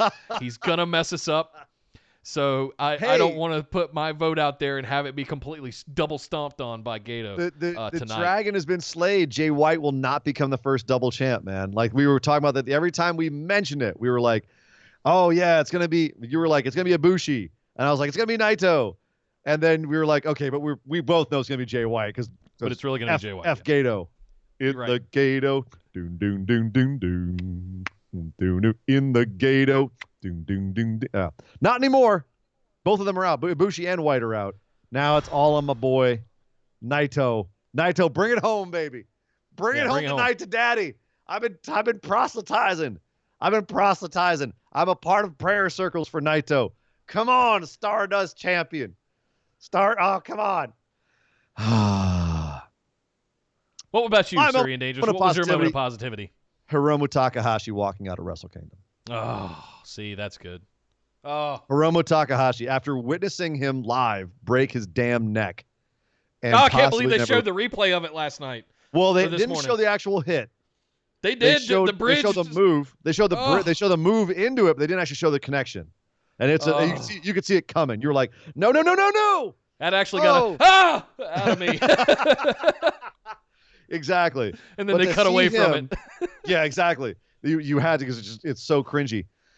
To see him a year and a half later walk out at Wrestle Kingdom in whatever the hell it was he was wearing, that absolutely batshit insane outfit that he was wearing. There was feathers, there was boas, there was tassels, there was about 1,800 different textures and colors and fabrics and patterns. I mean, the guy, my TV was smoking trying to cover him, and all of that underneath a giant screen with dancing cats, like dancing Daryl cats. I say as I hold up my Daryl right here, my Gerald. All of that as he's walking to the ring, the guy who thought he would never wrestle again. I mean, all the feels. I had some feels earlier from Jushin and his second to last match. Hiromu walking out, and you can see Osprey was feeling it too in the ring. Like, that was a moment, man. That was a big one. I was just like, yes, and then they went and had a baller match. So that was absolutely like my highlight of the week. Fantastic. Last night, middle of the night, I'm marking out in my house. Dog Ziggler's running in circles. Yeah. What's happening? I'm so excited. I don't know why. Your moment of positivity should be that Hiromu Takahashi won that match, because you did wager Gerald in that match, if you remember. You damn right I did. So you get to keep Gerald. Gerald ain't going nowhere. He's not going anywhere. Stays with me. He's got a nice warm welcome over here with Naya anytime he would like to visit. Not going to happen. I'll just say this right now. I didn't have Hiromu winning as my moment of positivity because it was never in doubt in my mind. Okay. Hence why here comes the Gerald bragging. Okay. Yeah. Never in doubt in my mind. You have to say, though, I think we finished 4-3 on night 1. You're ahead by 1 point going into night 2. Oh, because you're not counting the pre-show matches all of a sudden? No, it's 4-3. It was 2-2 going into the main show, or the first 2 matches I picked. I think we finished 4-3 in the night 1. I picked Team Toa. I picked Team Tenkozy. Both of us lost out on the Jushin Thunder Liger match because we both picked Jushin to win. You got Los Ingobernables. You got Chaos. So there's 2-2. Neither of us got GOD. Both of us picked Mox. So 3-3. I got Takahashi. We both got Naito, and I got Okada. So 6-4, buddy. Oh, 6-4. Okay. Yeah. All right. My point being that you better not ever lose a New Japan pay-per-view pick'ems, Mr. New Japan over there. Yeah, I had me worried for a while. Yeah. Luckily, my My boys brought it home. If Ibushi had won that Okada match, you'd be sweating real hard right now. I would be sweating real hard right now. But luckily, he did not. He did not. Well, guys, that's our... Oh, no, wait. We're not done yet. We've got just enough time for our other news lightning round. Beep, beep, beep, beep, beep, beep, beep. Yes, and Nick, at the top of this, a little bit of BWO TMZ. She said, "See." She said, "See." Charlotte Flair and Andrade are now engaged, and we know that because that's what Andrade texted out. He said he tweeted out, "She said, see." 'Tis the season. So, 'tis the season. Good for them, man. They are like one of those happy, beautiful couples that I'm like, no, you guys, stop being so beautiful. Andrade Flair soon. Can you imagine an Andrade Flair baby? How talented that thing would be at wrestling. Oh my God. It's gonna literally do a Sasuke special out of Flair's womb. So the ratings this week, Raw was up from a low of 1.8 the week before to 2.4, so doing pretty good. A little people tuning in to watch that Lashley wedding. That's what it's what happens when you take Monday Night Football off the air.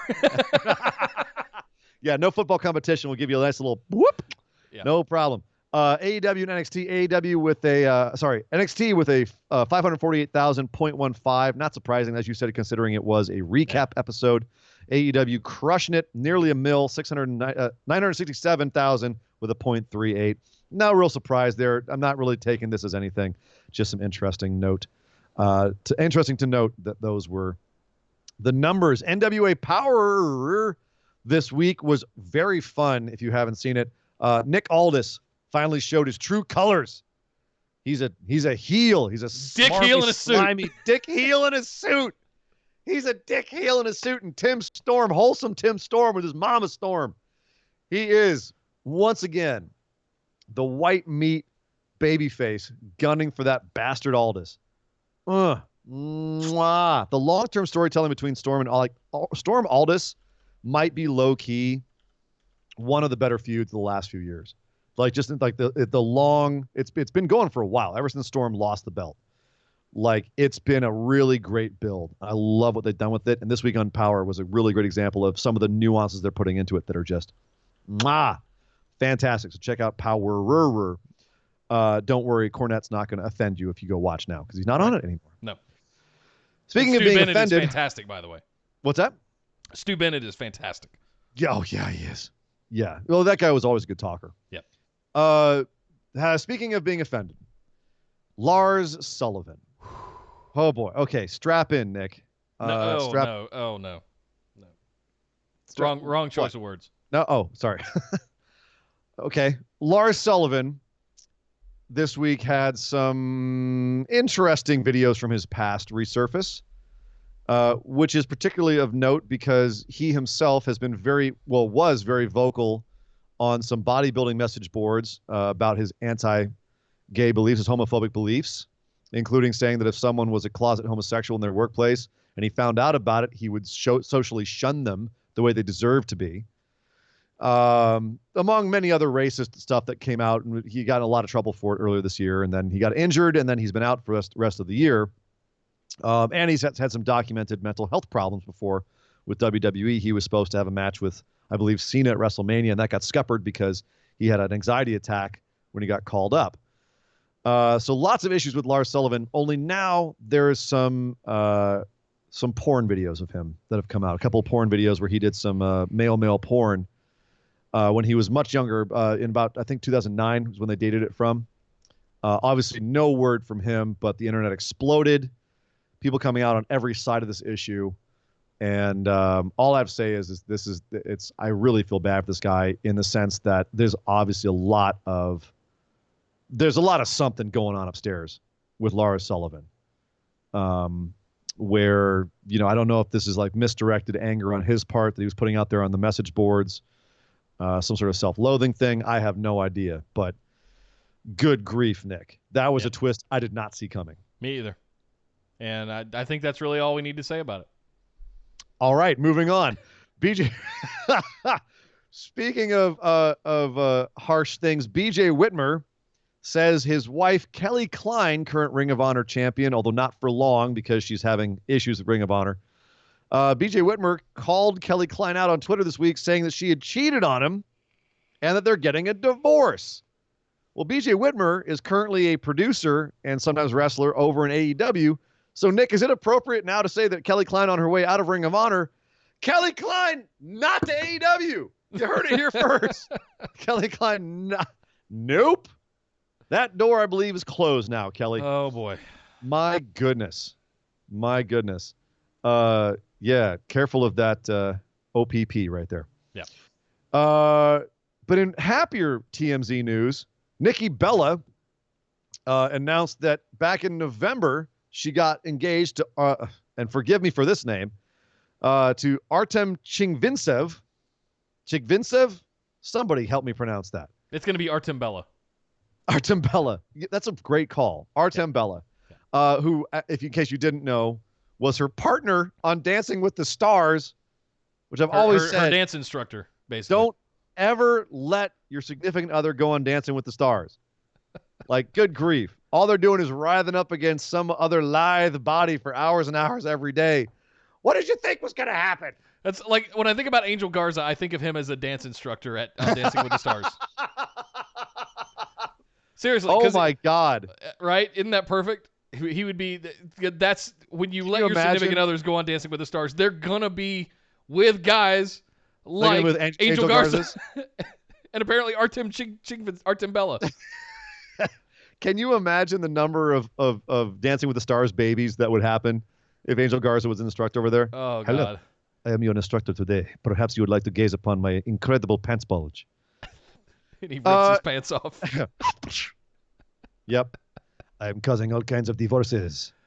And paternity suits. I'm not scared of them. Butters in the chat said Cena is going to jump out of the Nikki Bella wedding cake. Yes! Hey, man, only if AJ Lee shows up and says that she's really Nikki Bella's lesbian lover. Robbie Eagles, on a more serious note here, Robbie Eagles' brother has lost his house in the Australian brush fire, which, by the way, if you didn't know, Australia is on fire. Like, it is burning down, and more than California ever does. Like, we get destroyed here in California all the time. Australia is like, them and Brazil are getting just wiped out by fire right now. The latest number I heard was just shy of 12 million acres. And to put that in perspective, one of the biggest fires that we've had in California recently, I think, was like 500,000 acres, 400 and something thousand. The Thousand Oaks fire from a year or two ago. Yeah, which was I think the biggest one in California history. Yeah, the Oxnard fire, whichever was Ojai fire. Something like. It was like 400 and something thousand acres. 500,000 acres. 500 million. 12 million. The entirety of the country of Australia pretty much is on fire right now. And the funny thing is, I saw some things where they took Australia and laid it over the continent of Europe. Right. And it was like, imagine the entirety of Europe on fire. That's kind of what's going on right now. Liechtenstein is no more. Yeah. Switzerland is all ablaze. Yeah. I know we have several listeners that are from Australia as well. Please stay safe, folks. Hoping you're okay. There's lots of fundraisers out there for from the Red Cross and from other places as well to help. So if you guys have $5-10 to drop into something or want to help or contribute in any way, I'll put some links in the show notes for some of that as well. But also for Robbie Eagles' brother specifically, is the McMath family. That's just for Robbie Eagles' brother himself. And yeah, stay safe over there, everybody. I know you guys are used to jellyfish and spiders and snakes, and even platypus have venomous spines in their elbows. Like, everything wants to kill you over there. All you need is a fire as well. 10-foot tall kangaroos that could kick a hole in the door of a car. But yeah, hey, brush fires is what they're most scared of right now. Australia is a nutty place. I've got family there. It's an amazing country, but also absolutely terrifying when it comes to its flora and fauna. Finally, the next guest on the Broken Skull Sessions it's going to debut after NXT UK TakeOver, which is going to be coming next weekend, isn't it? It's next weekend. Yeah. January 16th, I think. It's not tomorrow, is it? That would suck. No. Let's find out real quick, just because I may need to make some quick adjustments. UK Blackpool. January 12th. Okay, thank God. Yeah, next weekend. All right, cool. Excellent. Yeah. Didn't need to preview it on the show. Yeah. Yes, because after that, Kane is going to be your next guest. Mayor Kane will be your next guest on the I'm Broken hoping they Skull talk session. significantly about Smoky Mountain Wrestling, the Appalachians, and the things in North Carolina and Tennessee, and that'll just hit home. That'll hit me right in the cockles and the subcockles. You know how I know you're from North Carolina? You said What? Appalachians. Appalachian. Appalachians. That's Up how in you them say it? Appalachians. It's not You know, Appalachian. oh, Appalachians back home. Yep. Oh, I got you. People say I was Appalachian, and I'm like, it's Appalachian. I was raised on John Denver. I get it. Yeah. Almost heaven, West Virginia. All right. So, ladies and gentlemen, that has been our show for today. Before I start singing John Denver to you, thank you for hanging out. We're loopy. We've been up we got no sleep last night. Thanks a lot, New Japan. We have tons more to talk about on Tuesday. Come back and see us. We will be live on Tuesday at 8 Eastern, 5 Pacific, and then back, of course, next Saturday. We're back every time. Next Saturday will be at 12 Pacific, 3 Eastern. We are going to be going live on YouTube every Tuesday and Saturday going forward. No more time off, Nick. We had our holidays. Yep. It's back on the roll, baby. We got a lot of stuff in store. So They're thank on you the for road joining to us, everybody. WrestleMania. No, we Oh can't. my God. We can't do that yet because we got to finish Wrestle Kingdom first. So on Tuesday, we'll be on the road to WrestleMania. Over the roadblock, through the whatever it is, fast lane, Over down the the fast lane, over the roadblock. woods. Yeah. Yeah, all that stuff. To Vince's house we go. Yeah. Oh, Well, guys, it's thank you gonna- very much for it's joining gonna- us today. Come over to Facebook. Join us in the Facebook discussion group. Just search for Busted Wide Open. Like our page and send us a join request. We'll get you right in. Where you'll also find a link to our Discord community to get in for live chats all throughout the week. Keep those spoilers out of the group and come join us on the Discord server, or Sheriff McDonald will have your ass. 24-hour moratorium. 24-hour Yes. moratorium. Unless, you're us and we can talk Wrestle Kingdom now. Yes. So. Exactly. Which you had the opportunity to turn on. Anyway, Facebook group and Discord is where you want to be. Make sure you get into those. If you're watching us live on YouTube, you'll find links in the descriptions down below. Speaking of which, we stream live. As Surrey and Dangerous was saying, we are back to the full-time schedule now. Holidays are over. Every Tuesday at 8 p.m. Eastern, every Saturday at 3 p.m. Eastern. And stick around, guys, because we're getting ready to switch over and do our Patron Mailbag show, which is every week our patrons at the $5 tier or higher can send in questions where we ask in an AMA kind of format right here on live stream on YouTube.